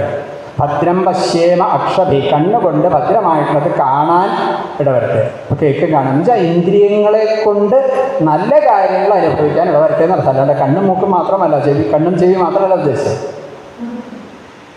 സ്ഥിരയിൽ ഞാൻ പറഞ്ഞതാണ്, ആയുസിൻ്റെ കാര്യം പറഞ്ഞാൽ എന്തൊക്കെയായാലും നമുക്ക് അനുഭവിച്ച സമയം ഇവിടെ നിൽക്കാൻ പറ്റുള്ളൂ എന്നാണ് ഞാൻ പറഞ്ഞത്. അത് ഈ വേദമന്ത്രത്തിൽ പറയുന്നുണ്ട്. എത്ര വലിയതായാലും ശരി, സ്ഥിരൈരംഗൈ സ്തുഷ്ടുവാംസസ്തനൂഭി. നമ്മുടെ സ്ഥൈര്യമായിട്ടുള്ള ഉറച്ച ശരീരത്തിൻ്റെ അവയവങ്ങൾ ബാക്കിയെല്ലാം ഇരുന്നുകൊണ്ട് ദേവഹിതം യദായു മന്ത്രത്തിൻ്റെ അർത്ഥമാണ്. ദേവൻ എന്ന് പറഞ്ഞാൽ അവിടെ ഈശ്വരൻ എന്നുള്ള അർത്ഥത്തിൽ ഇവിടെ പ്രകൃതി പ്രപഞ്ചം എന്ന് ഉദ്ദേശിച്ചാൽ മതി. അതുതന്നെയാണ് ശരിക്കും അവിടെ വേദത്തിൽ പറഞ്ഞിരിക്കുന്നത്. അല്ലാണ്ട് വേറൊരു സ്ഥലത്തും ഇങ്ങനെ ഉറപ്പിച്ച് വെച്ചിട്ടൊന്നുമില്ല. ഈ പ്രകൃതി തന്നെയാണ് നമ്മുടെ ഈശ്വരൻ, ദേവത എന്നുള്ളത്. അപ്പോൾ ഈ പ്രകൃതി നമുക്ക് അനുഭവിച്ച് തന്നിരിക്കുന്ന സമയം സന്തോഷമായിട്ടും ആരോഗ്യത്തോടും കൂടി ഇരിക്കട്ടെ എന്നാണ് ഈ ശ്ലോകത്തിൻ്റെ അർത്ഥം, ഈ മന്ത്രത്തിൻ്റെ അർത്ഥം. വ്യശേമ ദേവഹിതം യദായു. ഏതായുസാണോ ദേവഹിതമായിട്ട് നമുക്ക് തന്നിരിക്കുന്നത് അത് സന്തോഷമായിട്ട് ഈ പറഞ്ഞ പോലെ ആയിരിക്കട്ടെ എന്നർത്ഥം അല്ലേ? ഓക്കെ. അപ്പോൾ ഞാൻ ഇങ്ങനെ പോയാൽ സ്വാമിജി പതുക്കെ നമ്മൾ മുഷിയാൻ തുടങ്ങും അല്ലേ? ഓക്കെ, അതവിടെ നിൽക്കട്ടെ എന്തായാലും. അപ്പം ആയുർവേദത്തിലെ ഞാൻ കുറേ കാര്യങ്ങളൊക്കെ ആയുർവേദത്തിലെ ഈ ദിനചര്യ, പ്രതിചര്യ, അങ്ങനെ കുറേ കാര്യങ്ങൾ പറയുന്നുണ്ട്. അതൊക്കെ പറയാൻ തന്നെ ദിനചര്യ എന്ന് പറഞ്ഞു കഴിഞ്ഞാൽ തന്നെ ഒരു ദിവസം നമ്മൾ ചെയ്യേണ്ടതൊക്കെയാണ് കാര്യങ്ങളാണ് പറയുന്നത്. എന്ത് രസമായിട്ടാണ് പറഞ്ഞതെന്നറിയോ? രാവിലെ എഴുന്നേറ്റ് എന്ത് ചെയ്യണമെന്നും അതൊക്കെ അന്നത്തെ കാലഘട്ടത്തിൽ പറഞ്ഞാണെങ്കിലും പലതും ഇന്നും അതുപോലെ നമുക്ക് പ്രയോഗിക്കാൻ പറ്റുന്നുണ്ട്. ദശവിധ പാപങ്ങളെക്കുറിച്ചൊക്കെ വളരെ ഭംഗിയായിട്ട് പറയുന്നുണ്ട്. എന്ത് രസമാണെന്ന് അതൊക്കെ കേൾക്കാൻ. അതിൽ 10 വിധ പാപത്തിൽ ഒരെണ്ണം നമ്മളത് ശീലിച്ചാൽ തന്നെ നമ്മൾ സന്തോഷമാകും നമുക്ക് ജീവിതം. ഞാൻ അതീതനാന്ന് വിചാരിക്കണ്ടോ, എനിക്കിതൊക്കെ ഉണ്ട്. നിങ്ങളിതിപ്പോൾ എന്തെങ്കിലുമൊക്കെ ഞാൻ നമ്മളൊക്കെ മനുഷ്യരാണ്, നമുക്കൊക്കെ വികാരങ്ങളും വിചാരങ്ങളുണ്ട്. പക്ഷേ ഈ വേദമായിട്ട് ഉപനിഷത്തായിട്ട് ഇതൊക്കെ പഠിക്കുന്ന എന്തിനാണ്? നമുക്ക് സ്വസ്ഥമായിട്ട് സമാധാനമായിട്ട് സന്തോഷമായിട്ടും ദേവഹിതം യഥായും അത്രേ ഉദ്ദേശിക്കുന്നത്. അപ്പോൾ ആയുർവേദത്തിലെ ഈ ദിനചര്യ ഋതുചര്യ ഇതൊക്കെ ആദ്യം പറഞ്ഞു. രോഗിക്ക് വേണ്ടതല്ല, സ്വസ്ഥന് വേണ്ടിയിട്ടാണ്. ഇങ്ങനെ ധാർമ്മികതയിൽ അധിഷ്ഠിതമായിട്ട് എങ്ങനെ ജീവിക്കണം എന്നുള്ളത് പറഞ്ഞു തരുന്ന വൈദ്യശാസ്ത്രമാണ്. അതുകൊണ്ടാണ് വൈദ്യശാസ്ത്രം എന്ന് പറയാൻ കാരണം. ഒരു 2 പോയിന്റ് കൂടി പറഞ്ഞ് നിർത്തി. ഒരു അഷ്ടാംഗഹൃദയം വാഗ്ഭടൻ എഴുതിയ അഷ്ടാംഗഹൃദയത്തിലെ ഒരു ശ്ലോകമുണ്ട്. ആത്മവൽ സതതം പശ്യേൽ കീട പിപീലികം. കീടം എന്ന് പറഞ്ഞാൽ നമുക്കൊക്കെ അറിയാം, പ്രാണി. പിപീലിക എന്ന് പറഞ്ഞാൽ ഉറുമ്പ്. സകല ഉറുമ്പ്, കീടങ്ങളെ, പ്രാണികളെ തുടങ്ങിയ സകല ജീവജാലങ്ങൾ, അത് മുതൽ എന്നർത്ഥം. നമ്മൾ നടന്നു പോകുമ്പോൾ ചവിട്ടി കൊല്ലണതാണ്. അതിനെ പോലും അവനവനെ പോലെ കണ്ട് നമ്മൾ ആദരിക്കണമെന്നാണ്. ആത്മവൽ സതതം, എല്ലാപ്പോഴും നമ്മൾ മറ്റുള്ള ജീവജാലങ്ങളെ അവനവന് തുല്യമായിട്ട് കാണണം. ആയുർവേദത്തിൽ എന്തിനാ അതൊക്കെ പറയണമെന്ന് ചോദിക്കും. പക്ഷെ അതാണ് ആയുർവേദം, ഇതാണ് ആയുർവേദം. ഇങ്ങനെ എത്ര കാര്യങ്ങളാണ് നമ്മൾ ആയുർവേദത്തിൽ പറഞ്ഞത്. ഇതൊക്കെ ഒരു ശാശ്വതമായിട്ടുള്ള ഒരു ശാസ്ത്രമാണ് ആയുർവേദം എന്ന് പറയുന്നതിന് ഉപോത്ബലകമായിട്ടുള്ള കാര്യങ്ങളാണ് ഞാൻ നിർത്തി. കാരണം സമയം നമുക്ക് നിൽക്കാൻ വിലപ്പെട്ടതാണ്. ഞാൻ ഇത്രയും അധികം ഈ വിഷയത്തിൽ ഇവിടെ വന്ന് ശാഖാചംക്രമണം എന്ന് പറയും. പല വിഷയങ്ങളും മാറി മാറി പറഞ്ഞുവെങ്കിലും ഇതുമായിട്ട് ബന്ധപ്പെട്ട പല പോയിൻറ്റ്സും പറഞ്ഞുവെങ്കിലും ഇങ്ങനെ ഒരു അവസരം തന്നതിൽ എനിക്ക് വളരെയധികം ഔപചാരികമായിട്ടല്ല പറയണത്, വളരെ സന്തോഷമുണ്ട്. കാര്യം നമ്മൾ വിശ്വസിക്കുന്ന കാര്യങ്ങൾ വേറൊരാളോട് പറയുമ്പോൾ അതാണല്ലോ ഈ പരിദൂഷണത്തിലുള്ളൊരു സുഖം. നമ്മളൊക്കെ പറയുമ്പോൾ ഒരു സുഖമുണ്ടല്ലോ, പരിദൂഷണത്തിന് ഒരു വലിയ സുഖമാണ്. കാരണം വെച്ചാൽ നമുക്ക് അത് തൃപ്തി വരാൻ പറ്റും. അതുപോലെ എനിക്ക് ഇതൊക്കെ പറയുമ്പോൾ എനിക്കൊരു തൃപ്തിയില്ല. ആ തൃപ്തിക്ക് ഒരു അവസരം തന്ന സ്ഥാപനത്തിനോടും വിജ്ഞാനവേദിയോടും സ്വാമിജിയോടൊക്കെ എനിക്കുള്ളൊരു സന്തോഷവും കൃതജ്ഞതയും ഞാൻ ഔപചാരികമായിട്ടല്ല അനൗപചാരികമായിട്ടും രേഖപ്പെടുത്തുന്നു. ഇതെല്ലാം വളരെ ഒരുവിധം ശ്രദ്ധയോടുകൂടി, ചെറുപ്പക്കാർ കുറവാണെങ്കിലും കുട്ടികളെയാണ് ശരിക്കും ഇതൊക്കെ കേൾപ്പിക്കേണ്ടത്. അതൊന്നും നമ്മുടെ സാഹചര്യം വളരെ പ്രതികൂലമാണ്. എന്തായാലും വളരെ ക്ഷമയോടുകൂടി ഇതെല്ലാം കേട്ട് നിങ്ങളെ ഓരോരുത്തരും ഞാൻ മനസ്സുകൊണ്ട് നമസ്കരിക്കുന്നു. എല്ലാവർക്കും ഒരുപാട് പേര് പരിചയക്കാരുണ്ട് എനിക്ക്. അപ്പോൾ അവരെയൊക്കെ ഞാൻ പ്രത്യേകം നമസ്കരിക്കുന്നു. എല്ലാവർക്കും എൻ്റെ വിനീതമായ നമസ്കാരം. Thank you.